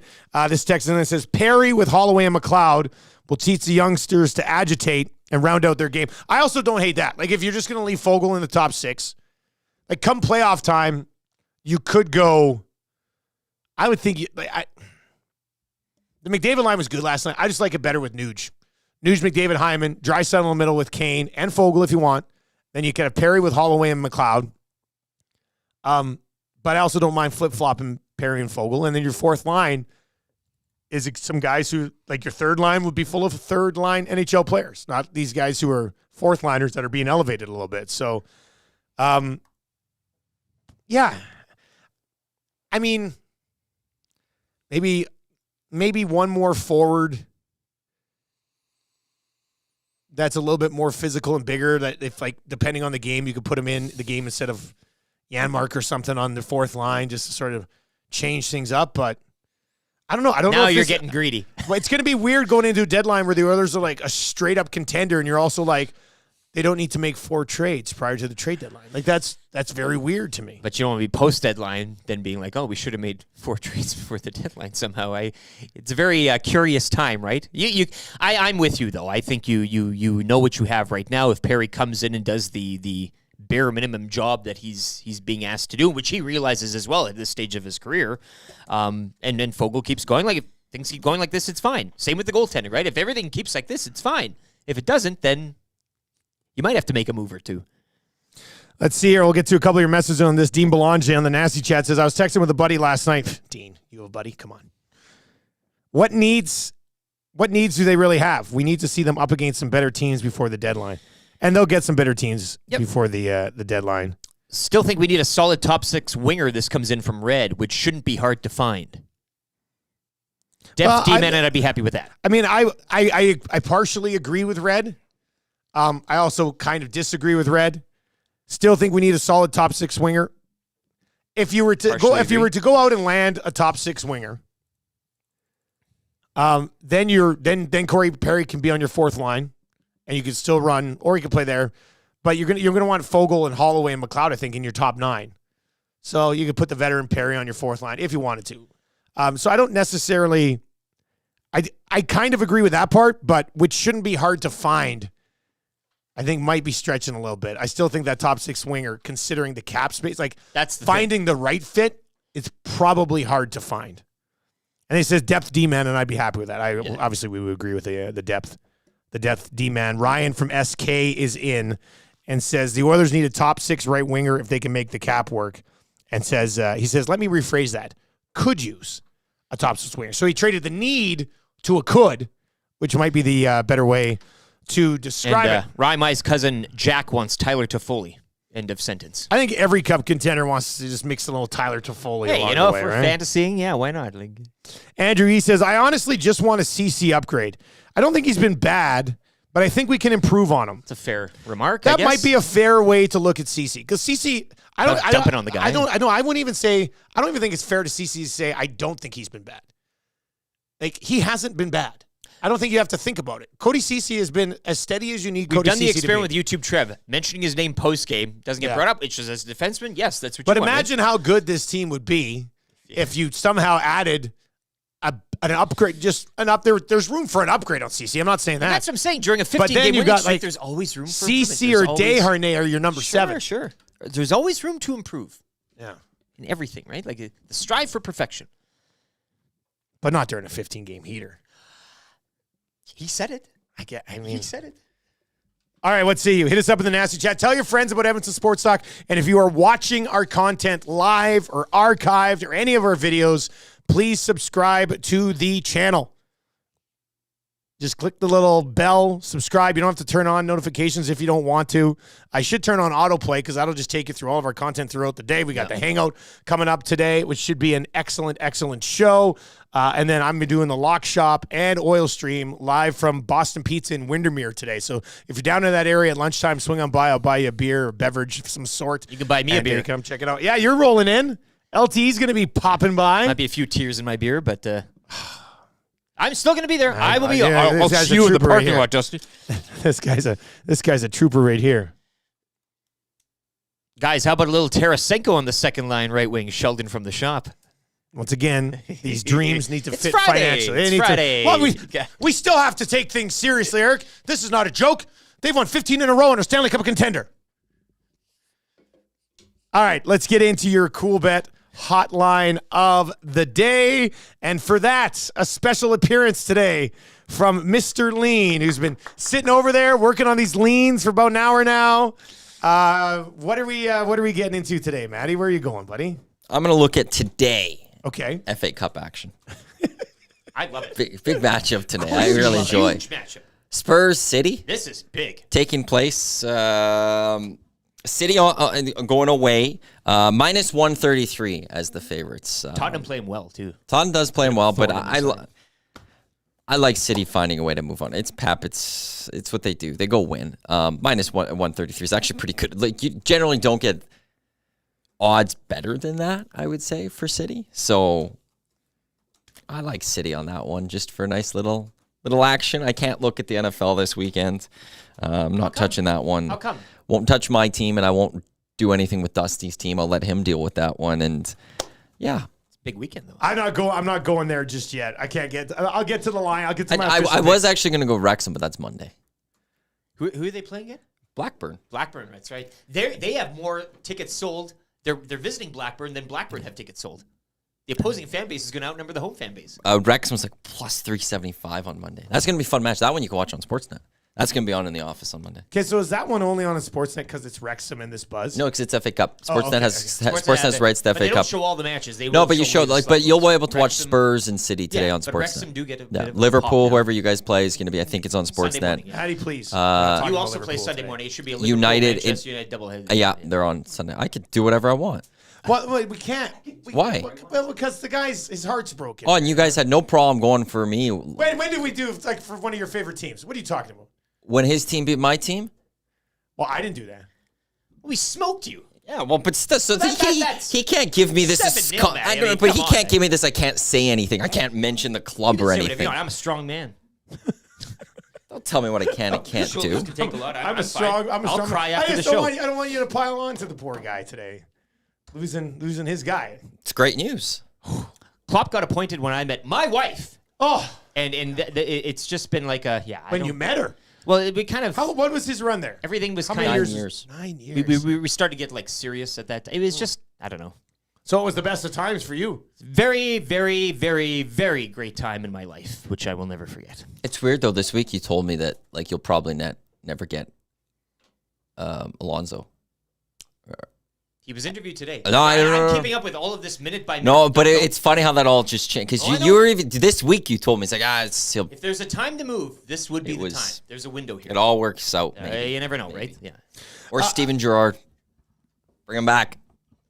Yeah, or maybe one of the Neville brothers, hey, or what? Actually, I looked at a list of top Ole 5. Gunnar Solskjaer, maybe. I look at the 5. You want to go on manager success, Matty? I got a lot of time. We can have another. We can make the Hangout 3 hours today if you want. We can go off. Actually, you're not even needed because Tommy's here today. Tommy's here today.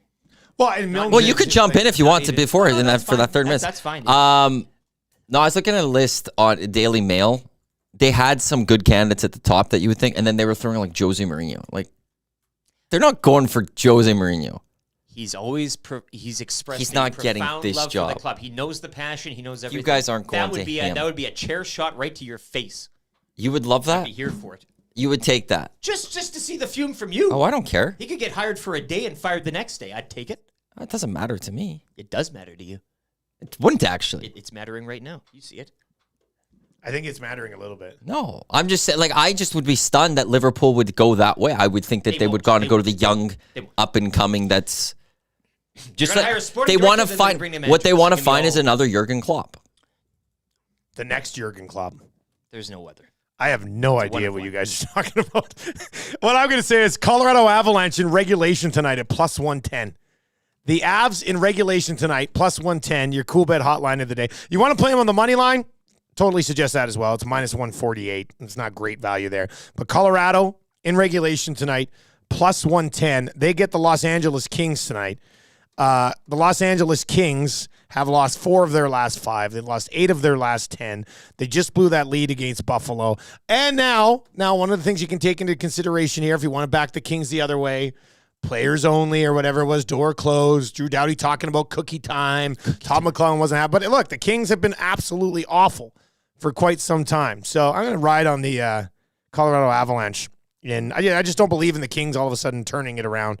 Might be proven wrong in this one, but there's good value on the Avs at home in regulation at plus 110. I was going to say, what is this, a soccer show or a betting show for crying out loud, right? Like back to the... Yeah, exactly. Is this not a Liverpool program? Lars Weiss says, so how come we can hear Maddie better than Dusty or LT? This was brought up the other day, too. When your mic is on, it sounds like we're quieter or something, and then you're louder than us. Somebody brought it up with YouTube design. Trev. It's by design. Is this some sort of trick you and YouTube Trevor playing on us? Yeah, I think it is. No, you guys need to just keep speaking into your microphones. We are speaking into our mics. Look But at then when you move I'm away, eating move away. I'm eating this thing. As you move away. I'm like a dog on a Don't bone. move away from my mic. All right, let's get to a sports update. Connor McDavid, goal song on the other side here for Sport Ball, but let's get to a sports update for Park Mazda. I wonder how many games in a row the Edmonton Oilers have won.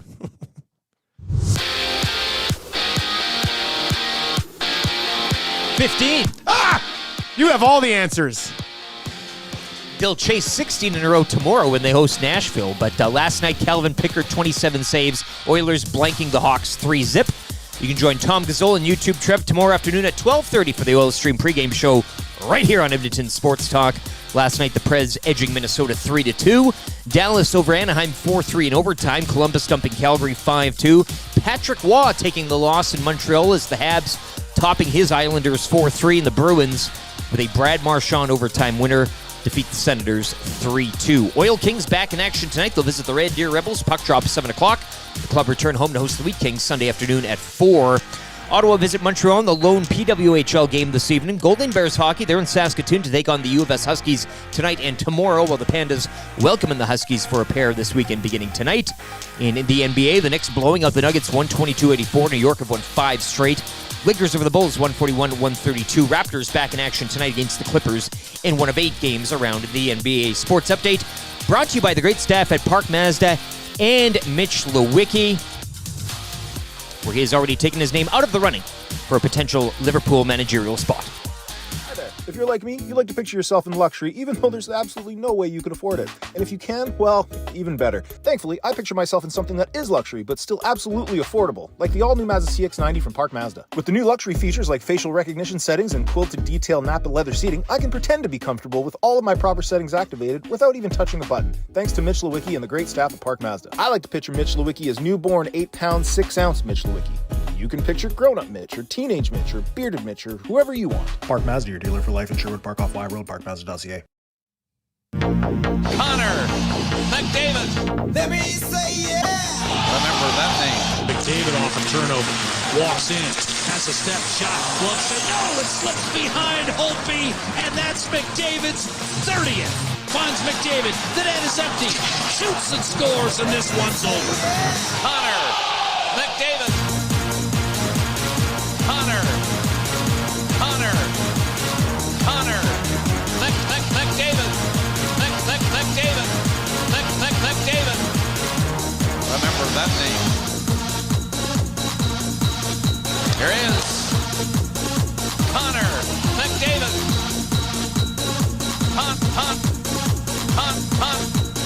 Connor McDavid. Smart move. Here is beautiful. Remember that name. No. Connor has no limit. No. Connor has no limit. Connor McDavid. Remember that name. No limits when it comes to this guy. He's simply too fast. Think he can just fly. No limits, so why do you try? He'll score on his own, or he'll give it to dry.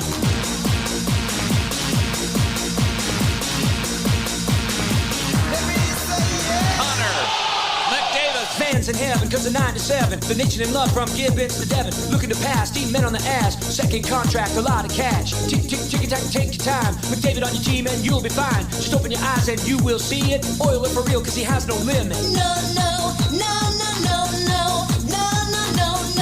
Connor has no limit. No. Connor has no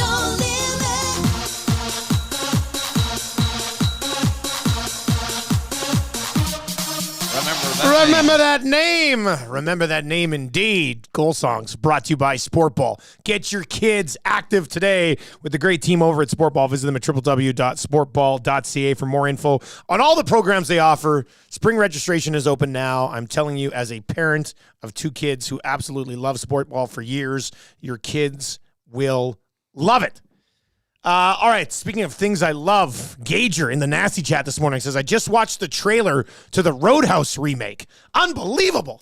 I actually watched this yesterday sitting here in the office, and I love the original Roadhouse. Huge Swayze guy. Crazy for Swayze, as I think some of them say. And I was like, what are you doing trying to remake Roadhouse? Jake Gyllenhaal will be in the role of Swayze this time around. And I watched the trailer yesterday, and I have to tell you, it's one of the best trailers I've watched in a long time.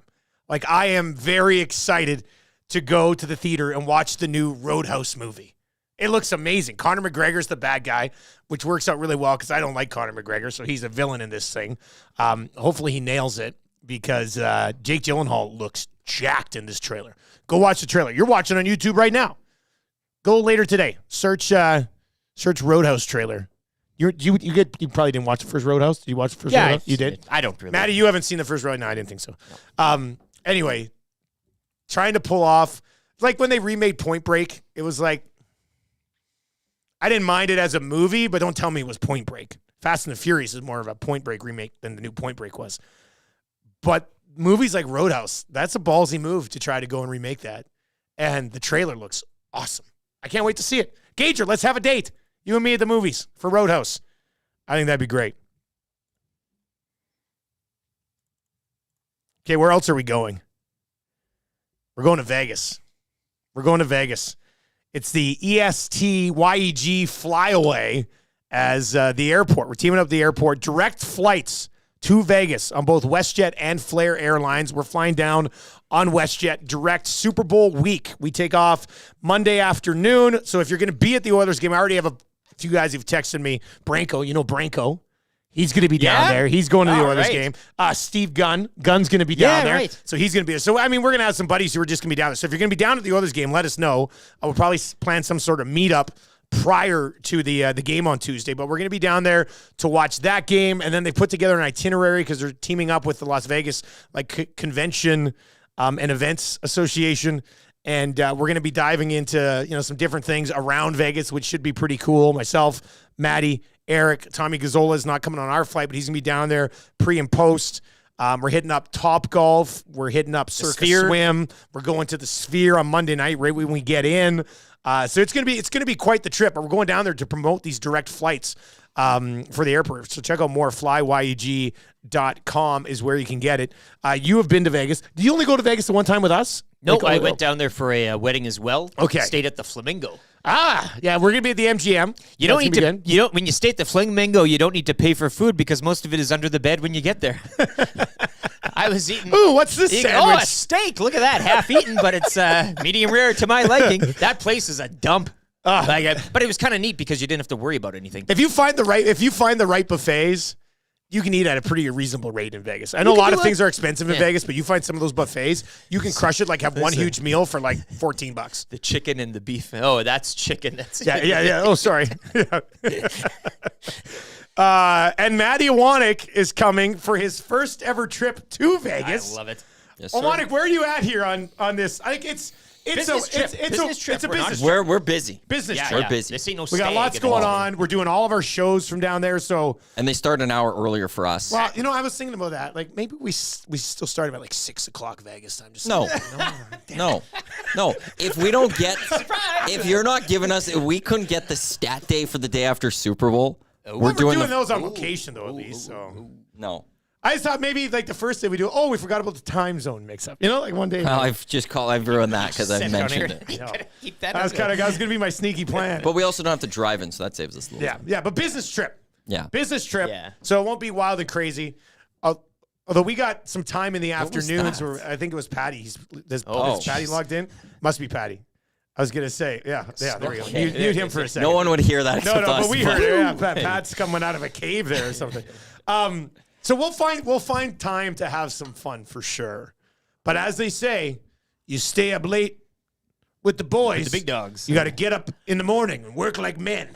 So that's what we're gonna do. But it's exciting. They have the air, like you never.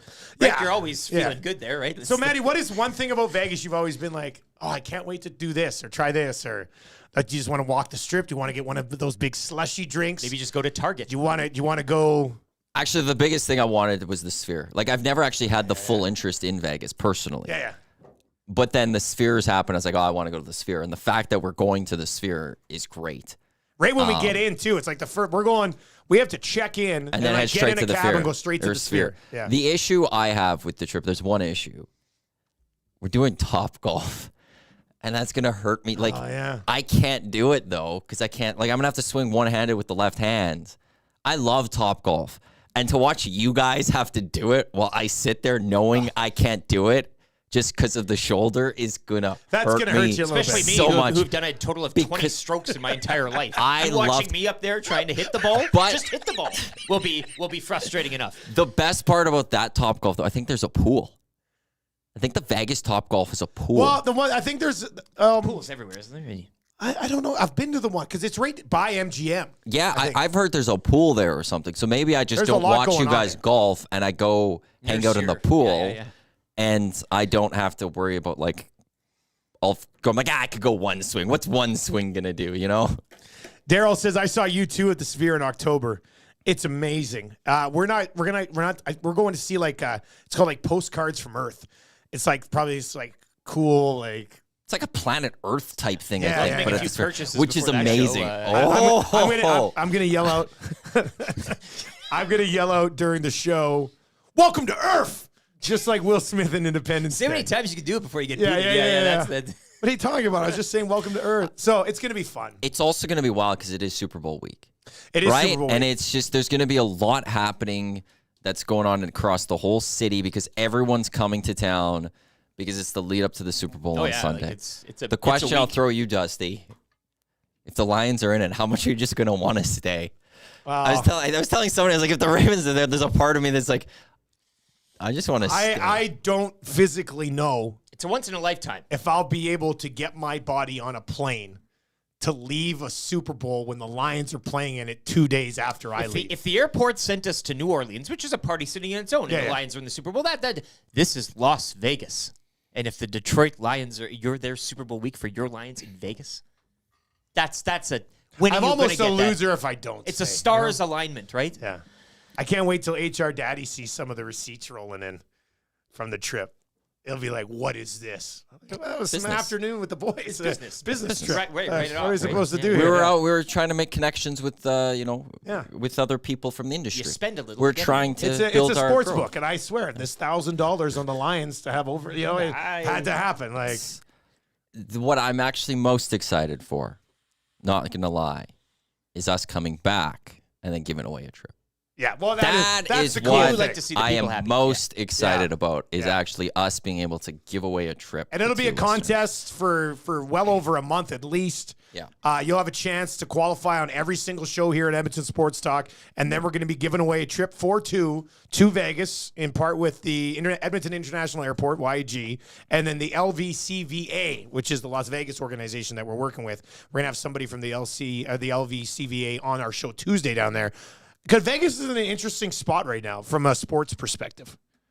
Right? They're like the fastest growing sports hub in the United States. It's not even close. Unless you're baseball, which apparently they want nothing really to do with right now. Well, they're going to get baseball. Yeah, but there was I sent a video to you and JMO. There's like a They did like a corporate a kind Chambers ball type thing, and someone's like trying to pump up the crowd, like the Las Vegas A's. How's that sound? Yeah. There was like nothing. No, and she's like, "Come on, are you asleep in the back?" And it was just quiet. They will be that oddball there. No in a one sense. cares. But can you imagine going to Vegas, having a night, sleeping in, getting up and hitting an afternoon ball game? Well, And no, going like that. I mean, that would be pretty. They have a good minor league buff. Somebody just texted in too. Went to see UNLV, the Rebs. I don't know what sport, basketball, football, maybe or something. But it's on my stag. We went down and we went and watched the Blue Jays farm team when they were there. Yeah. It was great. It was awesome. WNBA that success stadium down was there. a little bit further away. They love their but, WNBA. Yeah, it's going to be a good time. But yeah, so we'll be talking a lot about the sports attractions to Vegas, not just going down like gambling and partying and stuff, but taking in some really good sporting events as well. So that should be a pretty good time. But yeah, I'm pretty excited about the trip, boys. Although I got a little bit more nervous today when you guys were like, "We like to be the last ones on the plane." I was like, "What?" Well, you can still go get on on. the plane early. Well, how am I supposed to go on in zone 1 if you guys are coming on after?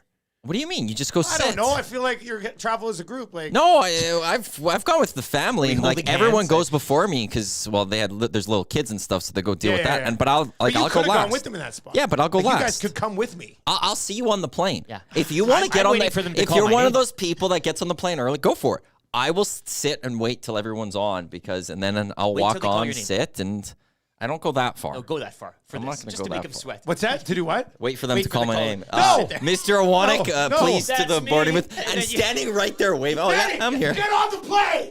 Let's go. There's nothing. I'm assuming a chili spot or stop or something. Well, depending if we get there in time and stuff. Yes. Well, we have If to be there enough time. It's an international flight. Yeah. This ain't no CFL circuit here. Hey. We have to be there It's an like international flight. we have to be there 3 hours early. I'm Two and a not half going to 3 hours early. Come on.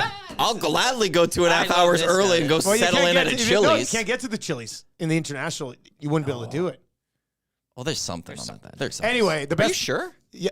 On the I'm international at the airport all the time. Yeah, on the international side? No, the Chili's is on the regular side. sure there's not I don't- one on the I'm pretty sure international? there's not one on the international Somebody will have to correct us. side. But the best part about this is it's direct flights.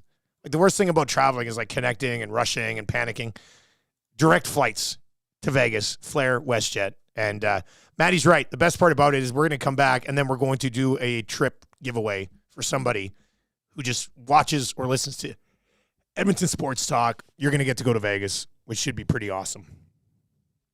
Colin Ellerslie says there's a Chili's Express Ooh, Express. in the U.S. boarding lounge. So that's probably where you go to get it, so you can't sit there. Do they have booze? That's the key. Really. That's, the only that's reason going to be the I'm key not going part for of a it. sit-down Is meal there here. is the Express still? Boys, I thought we said business trip. There's no drinking on this trip. This is before we go. Same thing. I'm still in Edmonton. Oh, my God. Listen to this guy. At that time, I'm still in Edmonton. Anyway, it's a great promotion, and we're looking forward to it. And you should look into they got direct flights like Nashville. You're going to Atlanta to watch soccer. Direct flight from Correct. Edmonton. Yes. You can Frankfurt now. Like there's a bunch of great direct flights, which just makes travel a heck of a lot easier. All right, he's been waiting. I'm trying to guess right now. Do you think Pat's one of those guys that gets on the plane like as soon as he can, or does he wait till the end? What do you think? Make a guess right now. Make a call on this. He's not waiting until his name's announced, which I think is the ultimate power move. That's not power move. That's I think being it's, well, an idiot. it's the best. Here I am. You know, you kind of. But you're the only one who's left standing there. They're like, Eric Holt, you're like right in front of me. Like, oh yeah, that's me. You ready for me now? I was waiting. Come on. It's great. Patty, do you hop on? Like, are you waiting to get on, or are you more patient and you can just pop on with the whole crew later on? Like, how do you? Because you flew where? You're flying this afternoon, or you're already in Halifax? No, I'm taking off to Halifax Halifax this afternoon. So will you be standing up waiting for them to call your zone, or will you just be chilling? I am like, I definitely am not the guy that is standing up, when zone 1 is called and he's in zone 4 and lining up and blocking the line. But I'm definitely not the one that holds up the plane and they're calling for your name and you're laying there waiting. Oh yeah. Well, oh, that's me. Sorry. I gotta go. I'm probably somewhere in the middle. Sometimes I do get a little bit eager if I'm in, let's say, zone 3 and they call zone 2 and I accidentally go up, show my boarding pass. Oh, they don't notice. And I go in. As you travel for these quick in and outs for broadcasts, you're not checking a bag. So the last thing I want is, to get on the plane. I'm looking around. Where am I going to Exactly. That's the worry, right? So that is the worry. So that is why sometimes I'm a little bit eager. But I mean, I just can't stand these people who are blocking the line, and they're in zone 25. They're hardly even on the plane, and they're lining up and causing all this chaos around everything. So I'm a big airport. I don't want to say snob, but like there are some unwritten rules when it comes to traveling. You gotta abide by those. Okay, give me some of these. I'm just curious. Is it socks with shoes? I love wearing my Berkeys, baby. I keep my feet very clean. I'm a very well-groomed individual. So you're a barefoot guy on the plane. I'm not putting them up. That's one of them. I know. That's one of them for sure. Standing immediately when the plane lands. Again, I know that's tough if you're a taller person and you don't got the leg room. I get it. That's fine. Clapping for the plane when it lands, absolute no. I don't get a standing ovation when I finish my job at 5 o'clock and I clock out from my job. Wouldn't it be great if everybody did? Like, no matter what you did for a job. I'm just going to do that today when you're done at 5 Eastern. Stand and applaud. No hot food. Like, do not even think about bringing in like. I'll bring it on. Yeah. Okay. Yeah. So I mean, now that I think of it, I'm a little bit of a prick here. I've got a pretty long list of do not do when I'm on. You're gonna hate somebody rolling in with a bag of McDonald's and sandals on. Microwave fish. Yeah, that's not good. That's not good. Hey, quickly, where are you tonight? What are you broadcasting here? What do you got going on? So it'll be tomorrow, Halifax and Rochester. This is a TSN.ca or TSN Plus game. It's not on the Big Network. That one is tonight, though, Vancouver and Colorado. So you can catch that one on TSN, I think, 1 and 5 tonight. So if you're looking for some lacrosse action, flip it on. And, of course, you can get odds on that game at Coolbet as well. Yes, you can. Now, I haven't had a chance to catch up with you because I missed Lock Shop earlier in the week, and I got a Bills fan right here beside me. How have you been the past week? Have you gotten over it again? It's, I was telling Huss this on the Lock Shop, I think on Tuesday. You go through all the emotions. It's like a breakup, First you're sad, you're heartbroken, then you get mad, and you start thinking you dive in on the timeline, or in this case, if it's the ex, you're thinking of all the things that they did you wrong. I'm thinking about Sean McDermott and the fake punt to DeMar trying to make a Disney movie, and yes, I know it didn't end up hurting them. The drop to Diggs, the two drops to Sherfield. That's enough. That's enough. It's, to me, again, hand up, I was one of the ones that said, when they were sitting on 5 wins and saying, McDermott's got to go. We found the ceiling with him, and he was able to turn this team around. He was able to really put this thing together, and God, the defense, I know they were awful against Kansas City, but the fact that he had them playing this well when they had so many of those injuries, I think it just finally caught up to them in that last game. But with that being said, I'm kind of back on the train and thinking maybe he has gotten all that he can out of this team. Maybe it is time to go out and get another head coach.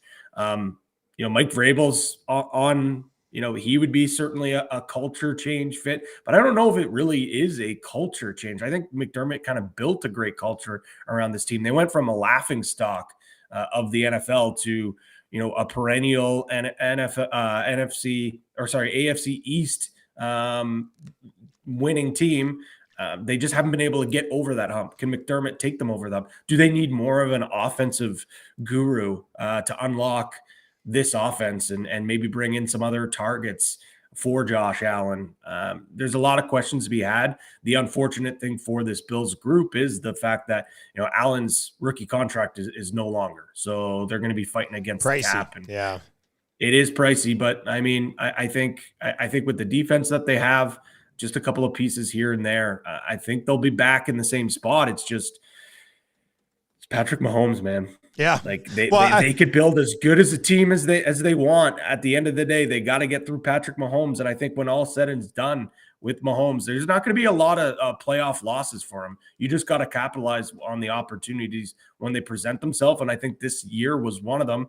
And that's going to be one that when Josh Allen's career is done, when this group is, disassembled, they'll look back at 2023-24 and say, that was the year we should have knocked off Mahomes, and who knows what happens going forward. Well, with what you saw from Mahomes and the Chiefs last week, what are you expecting from the Ravens against this team that has been there and done this so many times?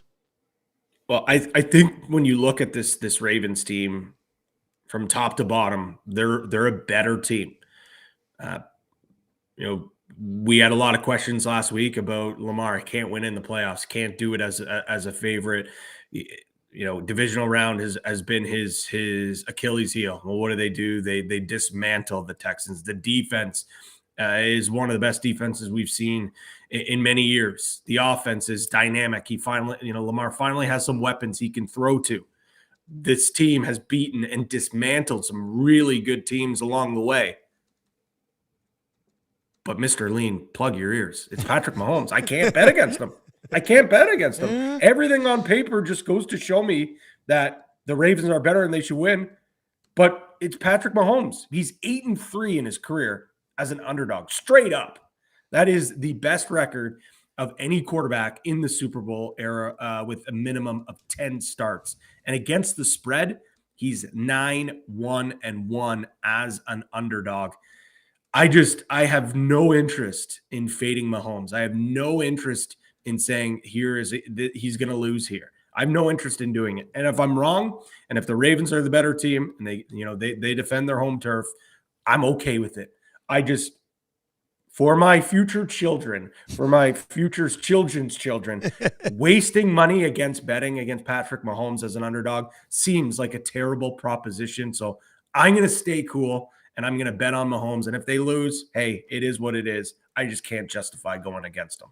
And then we have the NFC Championship game, which, of course, involves the upstart Detroit Lions. Staying cool here. Yeah, I think a lot of this game comes down to the availability of Debo, how much of an impact he can have, and if Dan Campbell allows him to stay healthy through a quarter and not have him get banged up along the way. 7 is a pretty big number. Like, the Lions have essentially been a really good football team most of the year. Now, we talk about them in domes, at home. They are certainly better there, but 7 seems like a large number. Where do you come out on the Lions trying to pull off an upset of the Niners? Well, and hand up, I've been the outdoor or the indoor cats leader of this entire season, saying that they're fraudulent. They're great at home. When they go up against a good team, they can't get it done. Look what they do in cold weather. Well, this is as close as a dome as possible. They're in beautiful California. It's nice weather for Sunday too, eh? It's supposed to be great weather, so I don't think that's going to come into play. I think this one's going to be one in the trenches, really, though. The Lions' run defense, is phenomenal. And I think if the 49ers are able to find a way to run the ball, I think the 49ers are going to win this game. But I think when you look at this Lions team, they are where they want to be and where they're comfortable. Like, go back to last year. They were the underdogs. They love being the plucky underdog. When you looked at them this year, when they were a favorite, and especially a big favorite, they couldn't cover.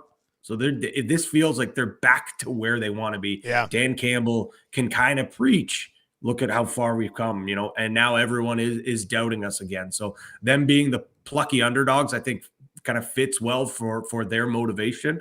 It's just, Debo is a huge question mark. Although I still do think that Brock Purdy's going to be able to dip and dunk his way to some points here. The Lions play a lot of cover zero. They're going to leave a lot of space in the middle of the field. So that's going to give McCaffrey a lot of opportunities. I think it's going to give Kittle a bunch of opportunities. So from a betting perspective, I'm probably just going to bet the Lions and have fun because it's been such a great story. And as a member of the Bills Mafia, the Lions are kind of like our second cousin, I guess you could say, with the heartbreak and the great fan base, the Rust Belt, the gritty city. So I'm going to be putting my support behind the Lions for sure. And I think I'll probably just bet the big number and have some fun here. But I think there is a path to victory for the 49ers. And I just think the big X factor will be, win it. And it's so cliche, but I do think this one's one in the trenches and between the O and the D line here.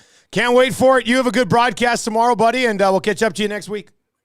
Thanks, boys. Quickly before I go, I know I said I'm not going to bet on the Ravens, but I will bet on Lamar Jackson over 63.5 rushing yards. Allen had 72 last week. If there is a weak point in this defense for the Chiefs, it's against the run. And I think Lamar is going to be able to run all over them despite winning or losing. There's 63.5. You can find that number over at Coolbet. Patty, we'll talk to you later, bud.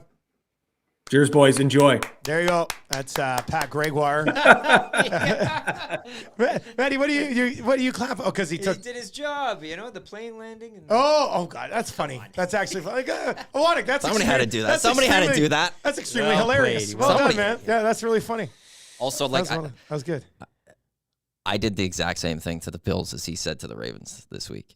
Last week, I was saying you don't bet against Patty Mahomes. Yeah, I know. And that's the same thing I have for this Sunday. You don't bet against Patty Mahomes. I learned that the hard way with Tom Brady in a sense. When you have that greatness, you don't bet against it. Until it's it just hits that simple. you directly in the face. I know. I know. Now we know. If it was the Kansas City Chiefs had any other quarterback basically going into this weekend, I would be standing here today going, the Ravens are rolling this football game on Sunday. There's no stopping them. Patrick Mahomes is the starting quarterback of the Kansas City Chiefs, and that's the reason I won't say it. Okay, but here's what's crazy about it, because I agree with you guys. This line is moving the other way. This morning, it was Ravens minus 3.5. Yeah, yesterday it moved to 4. Yeah, well, today when I looked, it was 3.5. It might have gone back to Huss, 4. I think Huss tweeted it yesterday or something. That it had moved? Yeah, 4. Because when we hopped on half an hour ago, it was back to 3.5, but now it's at 4 again. So this is actually moving in favor of the Ravens, which means money is coming in on the Ravens. And we're going to have Jake from Coolbet on the lock shop today. And Jake's fishy line guy. Because I look at this and go, fishy line yeah, guy? where it's they're asking you to bet. Right now, you can get Patrick Mahomes plus 4 points on in a playoff game. That they're just begging you to take the Kansas City Chiefs here, which makes me think something fishy's going on and I should take the Ravens. But how do you not get on Mahomes at plus 3.5 or plus 4? Get on Mahomes. Everyone, get on Mahomes. Pick Mahomes. Quick airport update here. Jack Cookson. This guy does. I don't know when the last time this guy was in Edmonton. He was in Green Bay. He was in Vegas this week. Chili's in the U.S. departures, trust me, and beer is available. We got a bunch of texts in the Paris Jewelers inbox too saying that. This is great. Yeah. Say that 3-hour wait's not so bad, or 2.5 hour, or whatever. Yeah, that's not too bad. I'm trying to think. It's the pre-vacation vacation. You need a few libations before the old. Yeah, I have no problem with sitting at an airport a few hours early. Right. When you go sit down and just have a couple beers, it's great. You're going to go sit in the airport for 2 hours, but you're going to be like the last guy on the plane? This is blowing my mind. Because you're getting all. I'm going to stand in a line. Vacation though. You're right. I can enjoy an extra beer in that time. Yeah. You guys, it's going to be like traveling with my family. My wife and kids are just always late and slow on everything. Tammy was telling me they were going to Cranbrook. They had to connect through Vancouver or Calgary or something. I think it was Vancouver. And she said she got the kids. She found a restaurant. She sat them down, ordered lunch. And then over the speaker, it was like, yes, we are looking for Tammy, Elizabeth, and Marshall Nielson. And she's like, we just sat down. I said, what are you doing? Why? She goes, well, I wasn't paying attention to the boarding time. I was like, are you serious? Did they How do you travel like this? Did they bring the hot food on the plane afterwards? Probably not. Package it up But and Marshall get in. always takes his shoes off. So that's a good one. This is good too. I give these people the stink eye. The worst is when people at the back get on and put their luggage at the front, then walk all the way to the back. That is greasy. I mean, that's Unless you have to. I mean, if Sometimes you it's have told to. and they'll put but it, when yeah, I to see choose to somebody do it, yeah. like that walks by at the front and throws their bag in up top there and then walks all the way to the back, I want to pick it up. I want to take it back and throw it. It at should them. be Say, around Put where it your seat above is. you. Yeah, you know? exactly. Like- That's the yeah. All right, who wants to play kind of easy trivia today? The Edmonton Oilers have won, 15 in a row? Best team ever is what they look like right now. It's crazy. If you want to play kind of easy trivia, we've got a gift certificate right now, Mr. Mike's Steakhouse Casual, 780-218-9999. Text Maddie and say you would like to play kind of easy trivia right now. 780-218-9999. You just need to get 3 of the very easy questions correct, and you will win a gift certificate to Mr. Mike's Steakhouse Casual. 780-218-9999. And we'll have 3 questions too many coming up here just after 8 o'clock this morning as well. Sobeys and Safeway Liquor Beer of the Week. And a toast to the great one today on his 63rd birthday. I can get into that. Wayne Gretzky. And we'll have to toast your boy too. No, I was thinking of the other birthday boy.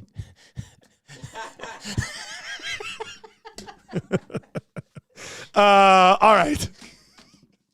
Who wants to play? 780-218-9999. If you're looking for a job, Clayburn Services. Visit them, clayburnservices.com. They are hiring like right now. Eric will have more on that. We got a sports update right now.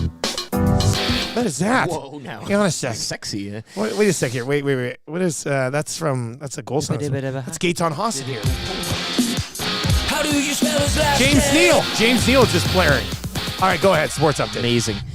15 straight wins for the Edmonton Oilers. Kelvin Pickard, 27 saves and a 3-0 shutout of the Blackhawks. Connor McDavid with a pair of goals. Leon Draisaitl with a trio of assists. Oilers will chase 16 in a row tomorrow afternoon when they welcome in Nashville. You can join Tom Gazole and YouTube Trev. They'll have the Oil Stream pregame show beginning at 12:30 tomorrow afternoon right here on Edmonton Sports Talk. Last night, Bruins getting past Ottawa 3-2 in overtime. Patty Waugh taking the loss in Montreal. Habs top the Islanders 4-3. Nashville Predators winning over the Wild 3-2. Dallas 4, Anaheim 3, and Columbus dumping Calgary 5-2. Edmonton Oil Kings back on the ice tonight. They'll visit the Red Deer Rebels in WHL action. Puck drop 7 o'clock. The club will return home to host Brandon Sunday afternoon at 4. Ottawa visit Montreal in the lone game in the PWHL tonight. Golden Bears hockey back in action. They're in Saskatoon to take on the U of S Huskies tonight and tomorrow night, while the Pandas welcome the Huskies for a pair this weekend beginning tonight. Raptors back on the court tonight. They'll host the Clippers in one of 8 games. And, of course, you can join the entire Edmonton Sports Talk crew for Super Bowl 58 at the Century Casino Sports Bar and Lounge. February 11th for the big game. Underground parking, menu items under $10, and cans of 6 o'clock or lager throughout the day. The sports update brought to you by Clayburn Services. They are hiring now, looking for journeyman bricklayers in all levels of apprentices. You can start a new career or take your current one to the next level with their well-established mentorship program. Visit www.clayburnservices.com for more.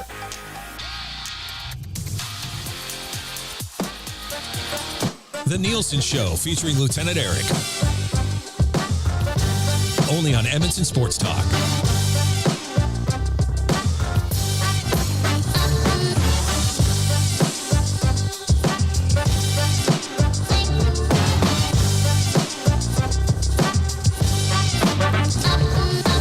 .808 on the Nielsen Show, and we continue to roll along. It is the Nielsen Show uninterrupted to kick off your Friday here at Edmonton Sports Talk. The goods continue. The Hangout from 9 to 11 today, the Lock Shop at 11, and the Oil Stream at noon. And both the Lock Shop and the Oil Stream today will be happening at Boston Pizza down in Windermere. So swing on by, say what's up to the crew, and looking forward to getting down there and doing some shows with our partners from the Oil Stream. Boston Pizza. It should be a pretty good time this afternoon. You can text us anytime in the Paris Jewelers inbox at 780-218-9999. Valentine's Day is just around the corner. Let our crew at PJ's look after you. ParisJewelers.com is where you can visit their website. And you got to hop on this now, right? Before you know it, it's going to be February 12th. You're going to be like, damn it, I got to go to Paris Jewelers. Get ahead of the game. Get ahead of the game. And the show's coming at you from the Popeyes Louisiana Kitchen Studios. That Oilers meal is now available. Make sure you pound that inbox at 780-218-9999. Could win text of the day for A&W, where it is a pickle party right now with the return of the spicy dill pickle mama burger, available for a limited time only. All right, Maddie, who's playing Kind of Easy Trivia today, buddy? Brandon is on the line. Brandon is going to play today. Love it. Needs to get 3 out of 5 correct to win the gift certificate to Mr. Mike's Steakhouse Casual, the casualest place ever in all of the world. It's in the Hampton Inn on the corner of 137th Ave, Mark Messier Trail. Absolutely delicious menu. We love the sirloin bites. They're terrific.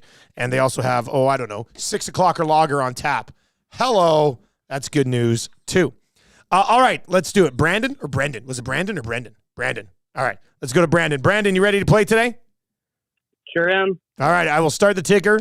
After I read the first question, you need 3 of 5. Good luck, man. Which goalie got the win for the Oilers last night? Pickard. How many straight games have the Oilers won? 15. What team does Jared Goff play for? Pass. Who is the quarterback of the Baltimore Ravens? Pass. What position does Christian McCaffrey play? Running back? Oh, that was close. No! I was worried. Oh, my God. Damn it, Shake, stop it! They are going to remember that AM radio is a viable and modern source for news and entertainment. Totally. People don't listen to AM like they used to. Seems like it's more about FM and color TV. That's stupid. It sure is, Kevin. I'm stoked. You stoked? I'm stoked. Just so stoked. You cannot come to my house. No, not today. Cannot come to my house. No, not today. Well, Brendan is on his way to Mr. Mike's, but barely. I was really worried when I threw out that Christian McCaffrey question. Maddie's eyes got wide, and I was like, what team is Jared Goff? Like, he executed this well. Pass. Who's the quarterback of the Ravens? Pass. I was like, He's the new quarterbacks coach of the Chicago Bears. Was that No. featured in the... What position does Christian McCaffrey play? I honestly, passing on the 2 earlier questions, I didn't think he was going to get the McCaffrey question. Can you imagine failing on 3 pretty obvious NFL questions? I'm surprised he got running back over the QBs. Yeah, I know. That's right? why when Like, I went to ask it, I was like, he's not going to know what position McCaffrey plays if he doesn't know that Lamar Jackson exists. Like, that was, whew. But we got it done on a Friday. Well done, Brendan. And enjoy your trip to Mr. Mike's Steakhouse Casual. DJ's in and says, seasoned guy, though, using the pass option. Good for him. Jimmy says he's telling you Goff is a QB by saying pass. That would have been the ultimate. Oh, and also people thought you were wearing an invisibility cloak when you were gone there for a little bit. Yeah. Can you imagine that? It'd be awesome one day if we could get to the point with like graphics and stuff on the show where we could make ourselves disappear, but you could still hear us talking. That'd be insane. Full-blown green screen outfit. That'd be pretty cool. Maybe. I don't know. Edmonton Oilers have won 15 in a row. They look like they'll never lose again. They have now won 23 of their last 26, which is insane. And they look like the perfectly constructed National Hockey League team. What else are you supposed to say right now? No, I was waiting for a but. No, there's no buts. There's no buts. They don't give out cups in January. That's true. I mean, I guess the but would be this isn't the playoffs. I think the coaching staff, they're not, again, you strive for perfection. There's always things to work on, and I'm sure they're knowing that. This is good for fans. It's good for the room. Everybody's in a good mood and good vibes, and you take it. I'm not saying that. If they beat Nashville on Sunday, that's the equivalent of sweeping the National Hockey League postseason. 16 straight. True, but are those 16 straight the same 16 straight you would face in a cup? No, not so at all. That's not what even I'm close. just saying. Is your glass half empty? No, not at all. It's just it's half. It's just half. Yeah, that's a good point. You can't really have Somebody's got to say it. Like a full glass in the regular season. You That celebrate should literally two be things impossible. can be true at once. Yeah. You can celebrate this. You can let it ride. I mean, look, these are the days. But imagine them going for 17 in Vegas, and we're there. I'm there for it, literally and figuratively. That's going to be quite the scene, man. That'll be good. That'll tie the record of the Pittsburgh Penguins. 780-218-9999 or hit us up in the nasty chat. You can listen at edmontonsportstalk.com or, of course, you can listen on the TuneIn app. And we've weaseled our way in there with all the other local stations, and you can find us over there. Let's get to 3 questions too many today. Lieutenant Eric, do you have a liner for the segment? 3 questions too many, brought to you by the great staff at Park Mazda, where Mitch is already looking. Again, he really wants in on this Vegas trip. And as I mentioned, I think either yesterday or a few days before, maybe taking a Mazda down with some nasties, pile them all in, drive down to the game, and maybe stay for Super Bowl week or like the weekend, and if the certain teams kind of make it to the thing. But I'd like to... Mitch always came by the old station a bit to do a voicing here or there. Yeah, you'd see him once in a and while. He'd pop in. And, Sharp-dressed man. I just like him a little bit. Maybe a hangout, perhaps in the future. I pretty much only bought a truck off him because he's handsome. Right, but I'm saying you get him on the... Now we have the capability of the camera here in the studios, the EST studios. Get Mitch in on a hangout, at least an hour. Wouldn't that be weird? Is just people just are tuning in. They don't care what he says. They just want to see how he looks. Well, look, Luke Gazdick. It's a perfect Yeah, example. Gazdick, It's the power of the... Gazdick last night after the game was on there with McAuliffe. Looking sharp, man. The suit. I like the look. I wonder where Tommy comes out on the look of like different color suit jacket and pants. I'd say like a lighter color pant with the darker suit jacket. What would Chantel say? It's a phenomenal look. I think it's a great look. Zacticum, what's up, buddy? Morning. Sobeys and Safe Liquor Beer of the Week still to come. With that, eh? He's got I think so. Let's get into 3 questions too many, and then we'll see where this takes us. Do you have a Twitter account, Rick? Yes, I do. It's at Lieutenant_Eric. You can find me on Twitter, or it's still called Twitter.com in the address bar. I mean, that's... I learned that they can never change that. Oh, really? How did you learn that? Well, I've learned the reason that they would never change it. And it is? Is because any old link on any article or anything in the past will be twitter.com / whatever. That if they actually went to x.com, all those links would be broken. And so that they couldn't work anymore. Completely reasonable. So they have to always stay twitter.com. So as long as, to me, it's always going to be Twitter. Twitter.com is where you can find me at Lieutenant_Eric. 2 tweets of note this morning. I retweeted Tom Pelissero, who used to join us back at Pelissero was good. Working alongside Ian Rappaport, NFL Network. The Chicago Bears, hiring Kerry Joseph as their quarterback's coach this morning. He goes on to say a former CFL QB and NFL safety. Joseph was the nice. Seahawks assistant. That's what you were talking about, Joe. Yeah. So always good to see KJ back and in a prominent role there, quarterback's coach for the Bears. And also, I did tweet out earlier this morning, define Calvin Pickard. Yeah. And it's just an interesting, it's a Friday morning tweet. Having a little fun this morning. Surveyor Brett says beauty. Can't go wrong with that one. Michael Wiggins in the nasty chat here says, different color suit jacket has yacht vibes. Which is good. Yeah, socks in the shoes, right? Yeah, you got the khaki sort of color pants and a blue blazer. You probably have a yacht or at least a boat of some sort. It's a good look. That's a great description, Michael. I like that. Is it fair to say you'd be bringing the dock in or out? You can't. You can't. You got to have dock clothes. Dock boy, it's completely dock different. Phrase has to be there, obviously. Supervised safety measures, dock. All right, question number 1. And I love this question. Because I think in our euphoria right now in this city, people are like, yes, of course. But I think if you actually sit down and break it down, the answer also might be yes, of course. But the question is this. Is Zach Hyman the absolute perfect winger for Connor McDavid? 97 shooter is what you're saying. Well, for years, we were in search of 97 shooter. It was even in the Rhinestrom song. Ty Ratty. So many guys. Patty Maroon. But Zach Hyman, like what more would you need from Zach Hyman to describe him being any more perfect for Connor McDavid than what you already have? He goes to the net hard. He keeps his stick on the ice. He'll bang in greasy ones. He goes and gets the puck for you. He's sound defensively, so he can cover in some of those areas. Not that it's been needed a ton this year. Like, what more do you want in a winger for Connor McDavid? Him lifting the Stanley Cup. That would be nice. But no, that kind of answers your... What else is there? What else can you say? I don't know. You stumped me. You've stumped the Schwab here, Dusty. I don't know. Like, could you? And we've made it very abundantly clear on this show for a long time now that we are a super pro Zach Hyman show. We love this guy. Could you say you want like more of like a one-shot natural goal scorer or something? But I think Hyman like no, I don't. Yeah, because those guys, a lot of those guys don't bring the other elements that Zach Hyman brings to the table. So, I don't know, man. I think Hyman's the perfect winger for Connor McDavid. And going into the Pickard kind of question and answer this morning as well, outside of analytics and outside of gameplay, a great guy to have in the room, in the community.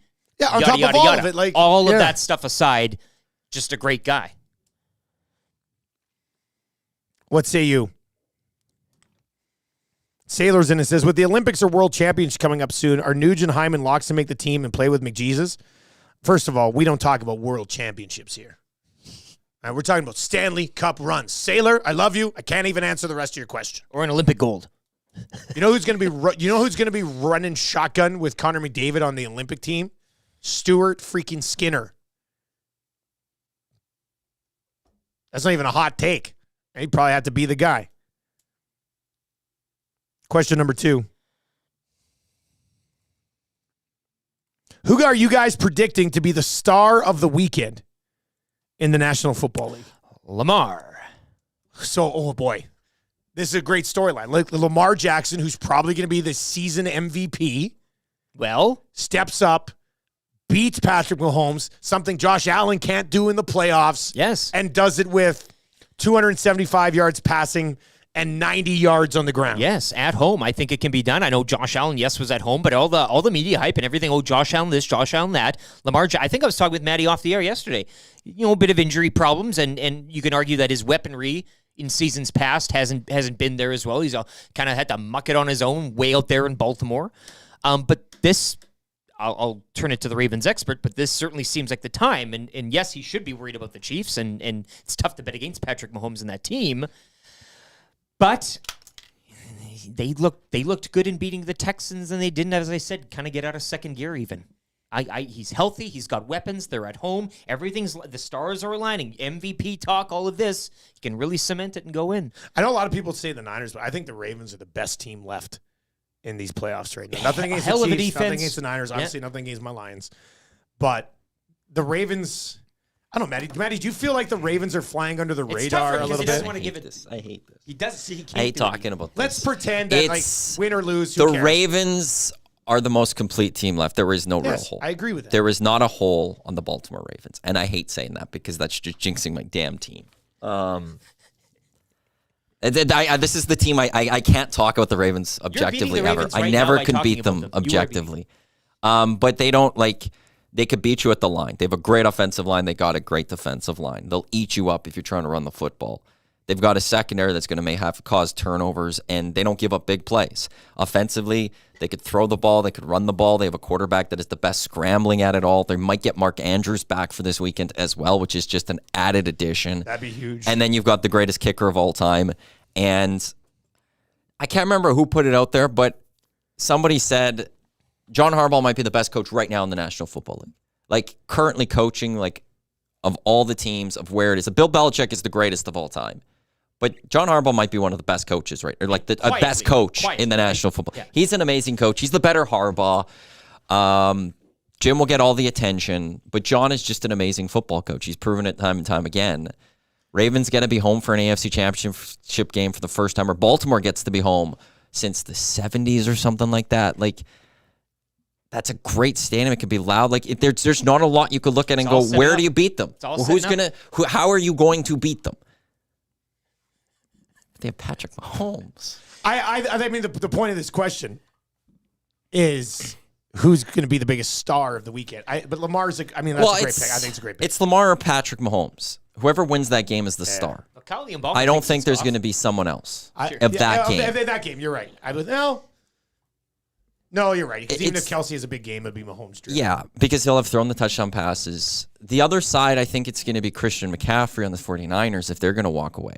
I think that's the guy that's going to have done it. That's true.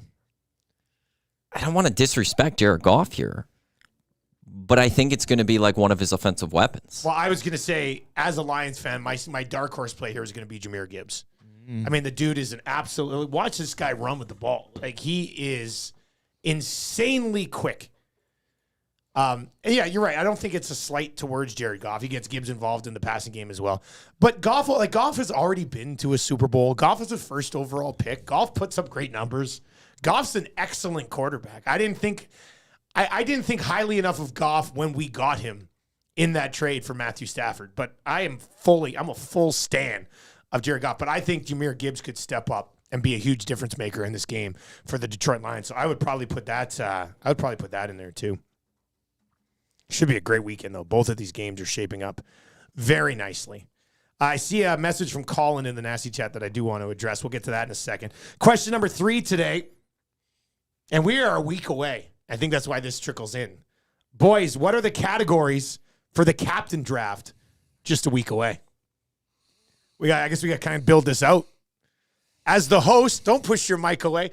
As the host and guy who probably wants to commission a draft of this high quality. He's got to have an opinion. There's got to be an opinion. No, I don't have to. You host don't have to have an opinion. I honestly don't even know anything about this draft. Captains, whatever. Have fun. Thank you. Okay, so it's actually a perfect one because I'll do pre-post, but I could plan some things for the weekend that leads up into on Monday. Because Monday we got to head out, so it gives me some time to get some work done. You will be focused on this draft, Matty. Or at least I'll get some things. Well, I won't be able to. I'll just be entertaining Troy. Yeah, I'm sure Troy will be keeping him awake, if you know what I mean. Okay, Rick. So when we're looking at we've kind of talked about, there's 2 types of captains here. There's captains, like the best captains in sports history. Yes, that's easy. This is a sports show. That's any of these drafts. It's always a sports. But like, do we need to like? Or ships captain going to have it its own category? You have to have a ship captain. I like there's that. a lot of ship captains out there in the water. Like a pirate captain. Sure, fantasy or I think we all have realistic. to have at least one designated pirate captain. But does Captain Morgan fall into that? He's a pirate. Yeah, I mean he comes across as a. But he's never on a ship. No, that's why I say pirate captain, not ship captain. Okay. So if we just go, there's a pirate captain. Do we leave all of the sports captains in one big category? And you just have to draft like 6 sports captains? Or what about like 2 current captains, 3 captains of the past? Yeah. I'll say the full. Just leave them all together? I think so, yeah. See, that changes some of the way we vote. Then your because strategy you get lost can in be the different. shuffle. Yeah, you're not forced into a... So like sports captains would be a category. I mean, do we have to get... The commission's in the Nasty Chat. Just throwing that out there. So Quinn, get your thoughts. Well, she says your arch rival. Interesting. I love Quinn. She said I better. She said I better pay attention in case there's relegation and I'm back. But here's the thing, Quinn. I don't have to worry about this draft. If I'm forced into the next draft, it's not the captain's draft, so I don't need to pay attention. What a wild time! One of us gets relegated and you're drafting. I know. God. It's awful. That was a Quinn call. It's just awful. Quinn, your thoughts on this? Don't let these boys take full control of the categories. Well, no, as you're no longer on the chat. He can't say no opinion and now bring in opinions. No, I'm asking for Quinn to get her opinions in. Are you asking as a host or a former commish? The lines are blurred here. I'm asking as the COO of Edmonton Sports Talk, saying, Quinn, let's go. You need to make sure you don't let these boys take it over. Well, that's your job. It's not for you to do. Okay, so we texted the draft group last night. Yes.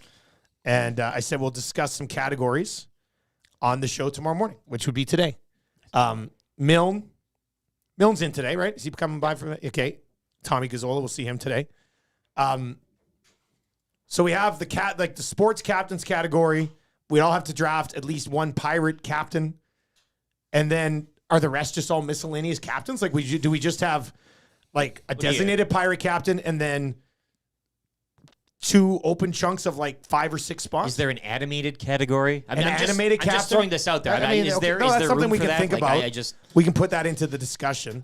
780-218-9999. 780-218-9999. Somebody, I think, in the Nasty Chat wanted spaceship captains or something like that. I mean, you'd be... Oh, an outer space captain. Outer space. There's a lot of those. I don't mind that. There's a lot of options there. Outer space captain. Because your Star Wars, your Star Trek. Pirate captain. Spaceballs. Cartoon captain. I mean. Like animated captain. Some cartoon, yeah. And then a miscellaneous captain category. Ooh.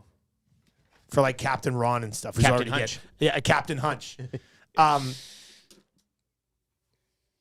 Guys, Quinn is saying a movie captain. Well, most of these are from, but like just a category. designated movie. You have to pick a movie. Has to come from a movie. That sounds fine. So this is coming together nicely.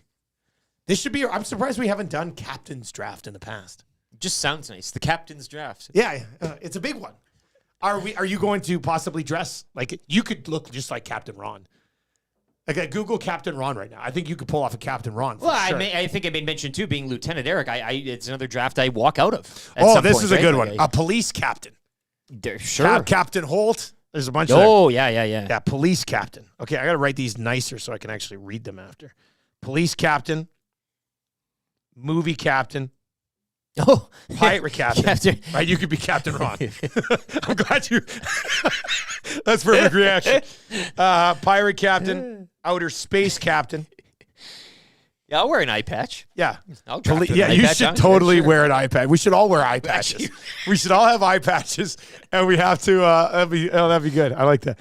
Police captain, movie captain, pirate ship captain, outer space captain, miscellaneous captains. Oh, animated captain. Quinn is in. I'd like to do individual sports captains rather than just 6. Okay. So she wants that. So should we have? So you like baseball captain? Maybe if we go 6 captains, basketball captain, and we go basketball. It's tough in these other sports because you really know who's designated. I mean, soccer's have captains, but nobody cares about soccer. Yeah, so you can't have that.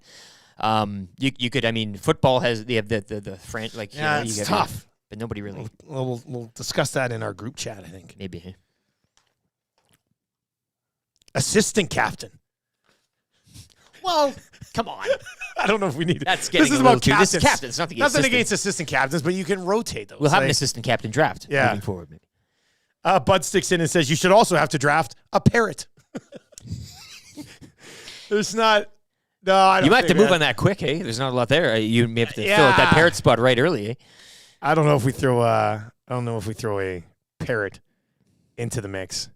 Somebody says food and beverage captain. I don't know what that means. What would that be? So that would be like in the Captain Morgan, Captain Crunch, like that type Captain of thing. Highliner. I don't want to give away too much now. But. Yeah.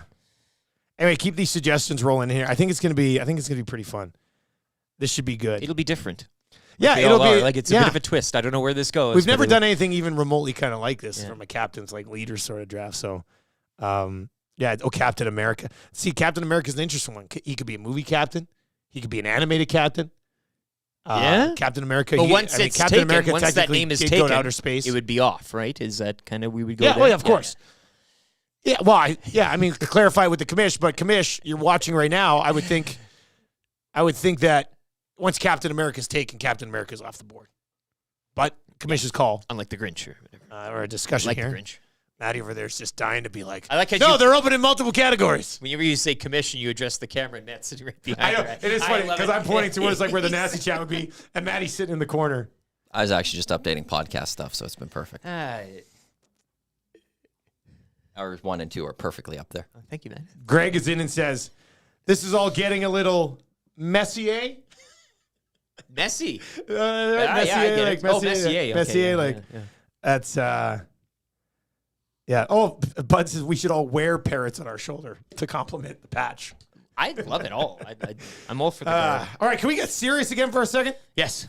Somebody in the nasty chat earlier on, when I was saying Zach Hyman is the perfect winger for Connor McDavid, he said Leon Draisaitl is the perfect winger for Connor McDavid. Come on. And I know this might be blasphemous in this city, but I think Zach Hyman is a better suited winger to play with Connor McDavid than Leon Draisaitl. There, I said it. There's a reason I have the mitt, which Trev left for me, and he left a note on it, and he said, "Don't get used to this thing," or something like that. I think in a video game world, though, I certainly have time for that theory. Like it's hella sexy, but in the real life and in the real world here, where we're trying to, I think Zach Hyman is a better winger for Connor. I'm not saying he's a better player. Like, relax. He's a better winger for Connor McDavid than Leon Draisaitl is, in my opinion. What say you? 780-218-9999. 780-218-9999.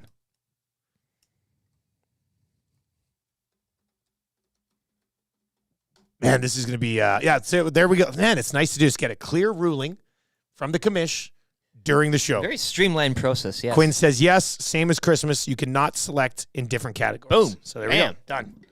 Just like that. No debate there. Once Captain America is selected, Captain America, is no longer available. Cruise captain, maritime captain, port captain, fleet captain. I think we're getting a little too... Oh, what about a captain's accessory?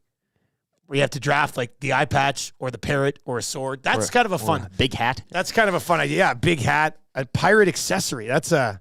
Well, no, this isn't a pirate draft. A captain. It's captain's accessory, though. Do we have to make our picks in a pirate voice, too? Captain's... there be... Okay. Can you imagine Tommy Gazzola doing pirate voice after his Balboa impression a couple of drafts ago? Tommy's pirate voice is going to be amazing.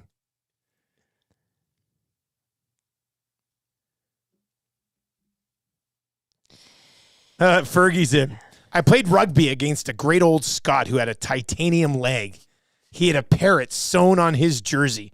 Rest in peace, Davy McDonald. Well, he's shooting up the charts in terms of a draft position. Hey, first-round pick, maybe, old Davy McDonald? Man, if I had to guess what this guy's name was, I probably would have guessed Davy McDonald. Captain It sounds like something you sort of just come up with there. All right, so we'll see. Ravens have activated Mark Andrews from IR. Ooh, how much is that? Maybe that's why the line moved yesterday, because they knew he was coming. We'll get into that on the lock shop a little bit later on today. All right, should we get into? Should we crack a bevy here? Should we get into it? Sobeys and Safeway Liquor Beer of the Week. Scott is here. He's ready to roll. We will have 1 minute and 16 seconds to make the switch. Here we go. Sobeys and Safeway Liquor Beer of the Week on the Nielson Show, only on EdmontonSportsTalk.com.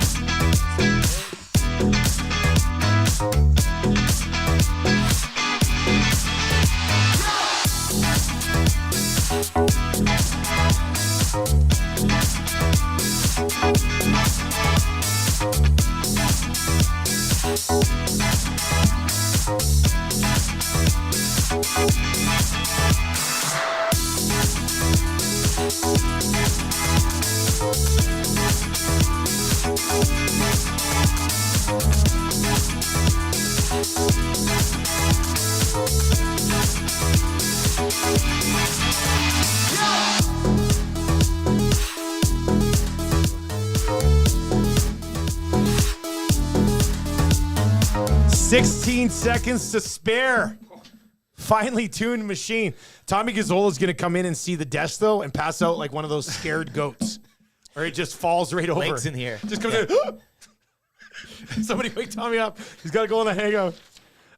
Scott Laurie, how you doing today, buddy? I'm really good. We had that beer, that Tumbling Goat. Do you remember that one? It was, Did we have one yeah, called we Tumbling had Goat? one called Tumbling Goat. It was it was a goat in a barrel. I don't remember this. Yeah. Over the Who years. did that? Remember who did that? Ooh, I can't remember. I don't remember Tumbling Goat. Can't remember the brewery, but I remember the can. Do we want to talk about Klopp? Do you want to have some thoughts I was on surprised. Nobody cares. I was surprised. We should get to the Oilers have won 15 in a row. Right? Endeavor Brewing? Yes. Great. There we go. that? Good work there, Matty. No. They have a tumbling goat. No, it was an old one. I know that goats on the roof. Maybe they place in purchased BC there. Tumbling Goat. They might have. Yeah, sorry, they've got. Maybe it wasn't Tumbling Goat. There's another goat one with a label with a goat in a barrel. Endeavor's really good though. That's good beer. Who would you take first overall in a captain's draft? Oof. Captain Kirk. Captain Kirk's a big one. That carries. Do you some put him in your cachet, outer baby. space captain category, or do you leave him miscellaneous? It all depends on how the categories are listed, right? There's lots of outer space ones. Yeah, there is. You know, Captain like Solo, eh? Yeah. Well, yeah. He is. Han He's the Solo ship was a captain captain. over in the Millennium Yeah. Falcon, 100%. For sure. But it's interesting if you draft guys that aren't known as captain, like right? You just see Han Solo But in there as opposed to and Captain who owned it Han before? Solo. Lando Calrissian was the Lando. That's a good point too. You could screw somebody's draft over by taking one of those. You know, like really, taking that character high strategy, not in his main role. Yeah. So then the other guy can't take him in the more known one. Oh, just slide around there. Yeah, big strategy here. Yeah. And you're making your hangout debut today. I am. Is Haji jealous? They're probably saying, why are he's they not having talking that to me. idiot on? He's not talking to me. No? No, probably not. Oh, He's probably not. Yeah. He's not happy. He's not happy right now. Wait, I'm sure he's not. Of course he's not. I mean, I haven't talked to him, but I'm guaranteed there's something wrong. Yeah, of course. There's always something wrong with that guy. All right, what do we have here? Okay. So I brought in the beer of the week this week. We're going another non-alcoholic. So we're doing one that is another brewery that strictly does non-alcoholic beer. Okay. And then to kind of tie it into that, I brought in kind of 4 of my favorite low alcohol beers. Okay. So just again, a lot of people are trying to, whether they're doing, a dry January kind of thing, we're coming out of that. But, people are trying to find some of these non-alcoholic options. Tuesday Brewing is one that's relatively new. So we're going to go with Tuesday. They've got 2 beers right now that we're going to do one of theirs called the Free Bomb Pale Ale. And it's $7.99 for a 4-pack of small cans this week. So really, I like that these non-alcoholic beers are coming down in price. It should be a little bit less than coming into the tall boys when you're getting $18.99 a beer. So a nice $7.99, $2 off for this Tuesday Brewing. All they do is non-alcoholic beers. So they called it Tuesday Brewing in that Tuesday is the most productive day of the week. It is. So that's why they called it Tuesday Brewing. This one here, it's infused with vitamin C and vitamin D. It's just a really good, and look at the color of this thing. A lot of the when we get into the usually those non-alcohol ones don't look like this. They're clearer. They're clear, They're like a lighter color. There's not a lot to them. Yeah. in terms of the coloring and the look of them. Yeah. Whereas this one, they really tried to make the recipe. Perfect the recipe so that when they do take the alcohol out, de-alcoholize it, that it maintains some of that really good flavor, that maltiness to it. It should be as close to a beer as you can without 100%. That's the goal, right? That's the goal. It smells like a full-blown beer. The goal is that exactly that it's beer, that you're not going, wow, that's really light, or and again, it is a non-alcoholic Tuesday Free Bomb Pale Ale, $7.99 for a 4-pack. Again, a great option to have in your fridge. Especially Super Bowl coming up. You've got people over. Yeah, might know why they want to have a drink, but they don't want to have a drink. Exactly. It's the perfect little one for your fridge. All right. Well, a cheers to 15 in a row for the Edmonton Oilers. Goodness. Never gonna lose again. Unbelievable run here.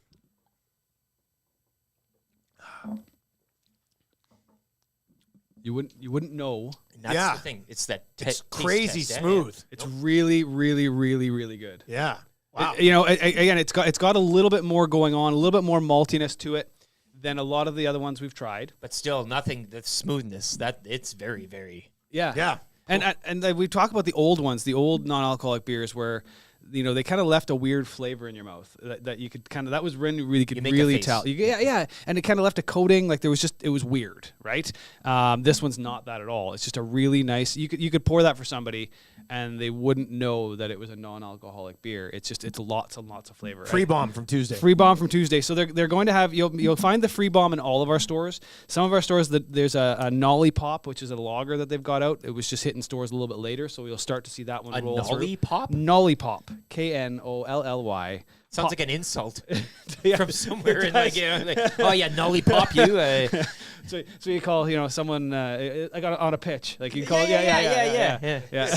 a Nolly Pop. But yeah, so they've got that one again. All of their beers infused with vitamin C, vitamin D.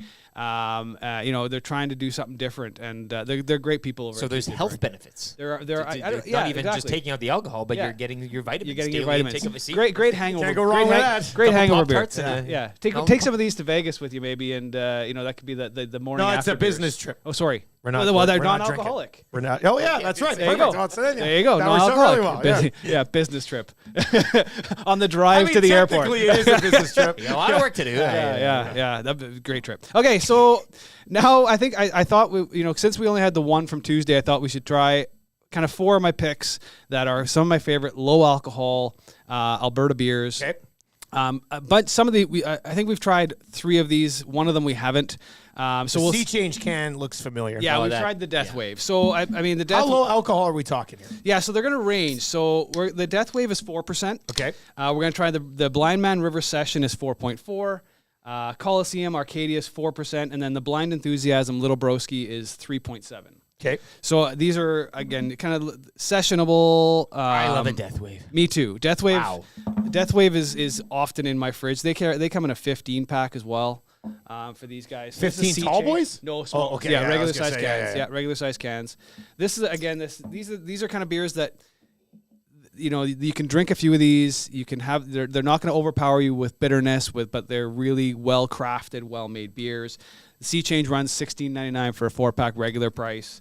What are we smelling here with this? Like what is that?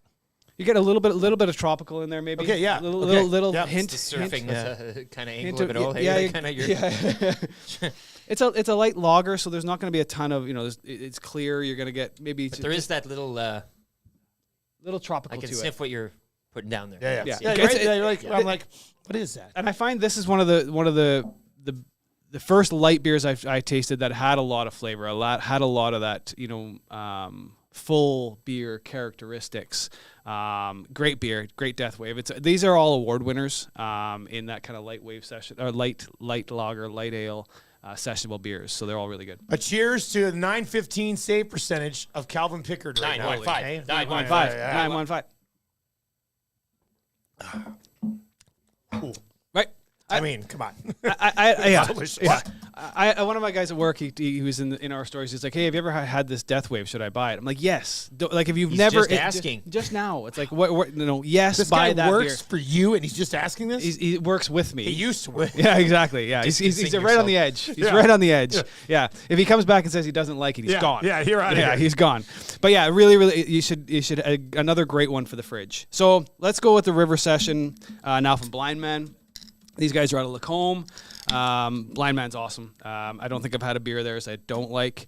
They do. They're batting 1,000. Hey, they're Blind Man, really good. They do a lot of really cool things for Alberta beer as well. They do like a CO2 recapture where they're capturing the emissions and then putting it back into they've got they're doing. Is that actually a thing, or is that something they just say? No, they they've got this machine it recaptures the emissions that would normally go out, and instead of buying CO2 to carbonate the beers, this machine whiz bangs does magic and creates the CO2 that they use then to carbonate their beer. So they're you're not an engineer, eh? Yeah, whiz bang. This machine. Whiz bang does magic. Yeah. Close your eyes for 3 seconds. I'm a beer guy. Like, can you think of a better term than whiz bang? I think whiz bang's the perfect. Whiz bang does magic. Yeah, whiz bang does magic. You know what? I get it. Right? I knew what I understand where meant. you're coming You from. knew what I meant. Yeah, there's buttons. They push buttons. Yeah, exactly. The whiz But bang imagine button. like the person who's smart enough to invent something like that. Yeah, genius. To them, So, and all the cheers to engineers. engineers. Cheers to Where would we be without you? What would be doing here? We're standing at a river trying to get across a bridge. Oh, man. That is really good. Really good. So again, another one that's in my fridge. And a little more depth than the Death Wave, hey? Arguably, like there's a little more. I think that's the kind of the lager to Can ale. I try one more? Yeah. I don't know if I'm like smelling something, I but love ales more. Like I do. think I'm an ale guy. You're an now. ale Like, guy. He's an IPA wait till guy we now, drive but I the think I'm an ale of the guy. north. I know, my goodness. I don't. I'm getting like a hint of cigar for some reason. I don't. Are you guys smelling cigar? I don't know. Like I finished drinking this and I was like, I feel like I just smoked a little bit of a cigar. It could be that could be the smokiness. There is definitely a bit of a malt. There's some malt. Yeah, maybe that's kind of what it is. After the Death Wave. Compared to that. After the Death Wave, you're going to get a little bit of that kind of. That's really good though. I love that. It's an awesome Drink beer. a cigar. Yeah, it's hitting me again right now. Yeah. This is like Oh, you're a smoker. the greedy girl in Charlie and the Chocolate Factory who ate the gum and then was just like, it tastes like raspberry or blueberries. Yeah, turkey dinner. Yeah. Yeah, we just watched that the other day. That's a great. Veronica, I think, or Veruca. So now let's go with the Arcadia, and this is another one out of Edmonton. This is the Coliseum Blonde. I love the can with the old blue chairs on this one. The spilt Coliseum You beers. always talk hoops when you go in there too. Always talking hoops when you go in there. They're awesome. Arcadia is great. Hashtag Association City Bar. Yeah, and they've got the seats and the old letters from the old Coliseum up on the wall. Very, very cool spot. Manchester Square, I think it's called. Yeah. So this one here again, low alcohol, 4% on this one. Nice light beer, easy to drink. A little bit of maybe a little bit of pine in this one. You're going to taste a little citrus. It's a blonde ale, so again a different style, but really, really nice. All right, well, considering it's the Coliseum, cheers to Wayne Gretzky. Absolutely. On his 63rd birthday today. Birthday boy. Great one. Delicious. Again, a different style. They're all light, but they've all got a bit of a unique flavor to them that makes them different. Pops you back up from the ale too. Yeah, After. It's I like how we're doing this. They're really good mixes, and they're all different. All three. They're all different. They're all different for light beers. Yeah, it's awesome. Yeah, it's not like you're going. There's a spot in everybody's fridge for any kind of beer you want. Light beers, but they don't all have to be low taste to be low alcohol, right? Yeah. Like they can have lots of flavor, and these ones are great. Dare to dream a bit. Yeah, why not? These are again the magic. Nasty chat here says, Scott, your mom says hi from Mexico. Oh yeah, good. Is she down in Mexico right That's now? my dad right there. Cal That's Moore. your dad? Yeah. It's like it's good because I was gonna be like, who's with your mom? Hi, Mom. Yeah, they're in Mexico for 2 months. 2 months. 2 months. 2 months in Mexico? 2 months in Mexico. My God. Yeah. Your mom says hi. Who is this? You avoided a big one there, didn't you? I guess I should have assumed it was your dad. I mean, why would you? It's just like a random listener who bumped into 2024, your mom and was like, Scott, say hi. That'd be about normal too. My mom Yeah. will meet about 100 people down in Mexico when she's down there. They go for down 2 there months. for like 2 months every year or something? Yeah. That's nice. It's the best. They miss winter, skip winter, stay for Christmas, and then miss all of winter. It's perfect. Barrel of Monkeys. Yeah, Yeah, yeah. that's It's Barrel a of little Monkeys, right? little broski. Yeah. So this is Blind Enthusiasm. 'Kay. This is the one that I hadn't tried. This was a new one, but this one was a silver award winner. What's the percentage on this? Because it's dark. This is 3.7%. I don't believe you. Okay. So they It's like, wow. So yeah, this was in a perception collab. always is darker. Yeah. And it's not always the Guinness. case. Oh, look at a big old thick pint of Guinness. It's No. 4 point whatever. It- right? It's Like, not. You can get a 0% Guinness Yeah, now, yeah. right? You can get a non-alcoholic Guinness now. It's just a different style where they in the process they don't let it get as alcohol. They don't let the alcohol levels rise as much when they're making it. So they adjust the recipe so that it can be finished with a lower alcohol. So this one is a collaboration. You're gonna get chocolate. You're gonna get roasted malt in this one. It's again showing the different styles of light beers that are out there that are available. Again, Blind Enthusiasm is making some really cool beers in Edmonton. They're great. All right. Well, cheers to Klopp. Moving the on man. after delivering for Liverpool. Scary times. Who takes over? Well, there's a lot going on here. There's a lot going on with this one. a lot going on with both questions. Yes, exactly. Yeah, 3.7%. Yeah, just a I great. can't believe that beer is 3.7%. There's a lot going on with that That's one. a nice finish. And that's a one great finish, that's one that you would again, Eric. That's kind of a more like a darker, a little bit more roasty, flavoring for you. Blind man your session, man- right? This blind river man's session, yeah. Is I didn't one think for I'd you. find something I like more than the Death Wave, but this one might do it. It's close. Yeah, It's yeah. close. Yeah. Yeah, they're and then both good. if you're looking for full non-alc, the Tuesday, $7.99 for a 4-pack of these ones. We've got a bunch of scene stuff going on. Spend $75, get 500 points. So we just keep giving those out. And we've got a couple of events kind of starting to get ramped up here. We've got Wine Fest coming up in February, and we got Beer Fest coming up in March as well. So lots kind of stuff. big events for you guys then. Yeah, we love those things. I mean, it's we put a store there. We help set them up, but we work with really good people who have these events. Well, once again, we do have a gift certificate, Sobeys and Safeway Liquor, so just text in Beer Me right now to 780-218-9999. And if you missed just this segment, we have turned just this segment into its own Beer of the Week podcast, so make sure you subscribe to that as well. Just search Sobeys and Safeway Liquor Beer of the Week podcast, and you can sub over there as well. What are you hoping to talk about today on the Hangout? Lots of Rangers, probably. Yeah, Lots of Scottish. Scottish. Everybody loves to come on the Scottish Hangout Premier. and talk about their favorite soccer team. Yeah, right. Very popular move. Dumbarton. We did. We got Air in the next round. Air in the next round. Yeah, we got Scottish Cup. Yeah. I think we got Which cup are we talking about? FA? Scottish Cup. Is that the equivalent of the Yeah, FA? yeah. See, kind of. Well, none of it's- you guys, no, but like, none of you no, guys it's- know what's it's- going on with no, these it's soccer not cups. exactly the Nobody same knows. thing. It's Nobody not knows. exactly. We've already won a trophy. That we got one. So this what trophy did you already win this year? The Viaplay Cup. Now, what's that? Invite It's only? it's like an early season cup. Like Carabao. Like in a Carabao. sense, yeah. How many games have we played in this cup? I don't know. I couldn't tell you. 16, 18, 18? 10. For your team? Yeah. All these they play too many games for sure. Like Klopp says that a lot. And people How make many? fun How of many? it. Actually, boys, that's a good question. How many games would a soccer team play in a year with all these cups and stuff? 90 games, yeah. If you A- max a out good- all a your good team. competitions and everything, That's yeah. a lot of running. Yeah. Plus, and then No, it's that, not. Yeah, okay. But Yeah, Yeah. but like all these teams are playing like 80, 90 games, though, right? Like, no. that's just a lot of soccer.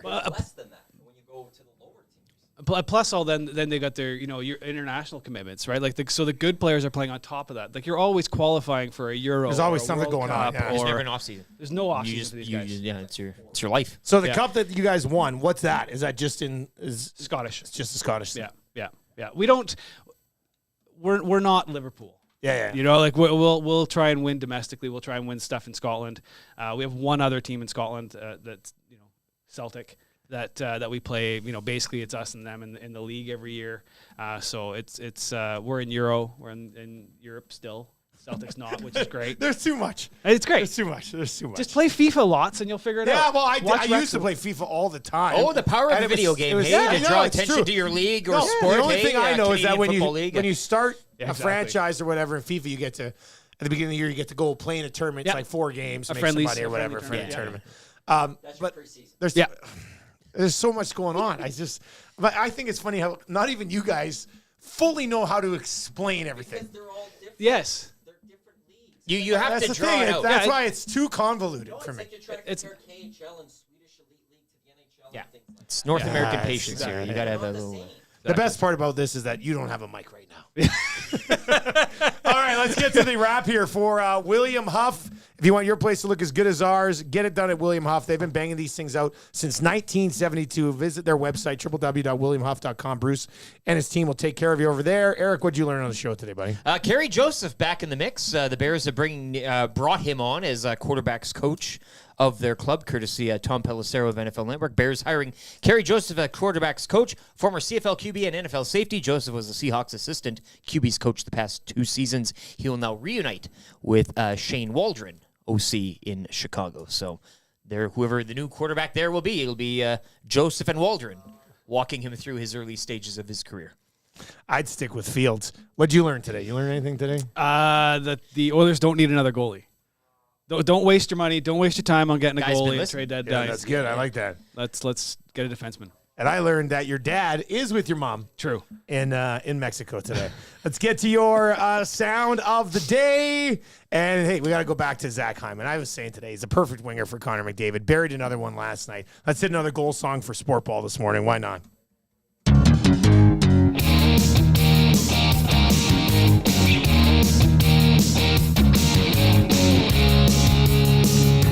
Hey everyone, I'm Zach Hyman of the Edmonton Oilers. She's so tenacious. Hope you guys enjoy it. Revving up his engine, listen to the crowd just roar. No reason for tension, Zach is gonna shoot and score. Hyman's in the scoring zone. Right into the scoring zone. Signed for 7 years, now he's playing by McDavid's side. He's got you jumping out of your seat cause of that look in his eyes. Hyman's in the scoring zone. He'll take you right into that scoring zone. You know he's gonna score a few. Playing with Connor, it's a top line overload. You'll finally see what he can do. So raise your hands up as high as they can go.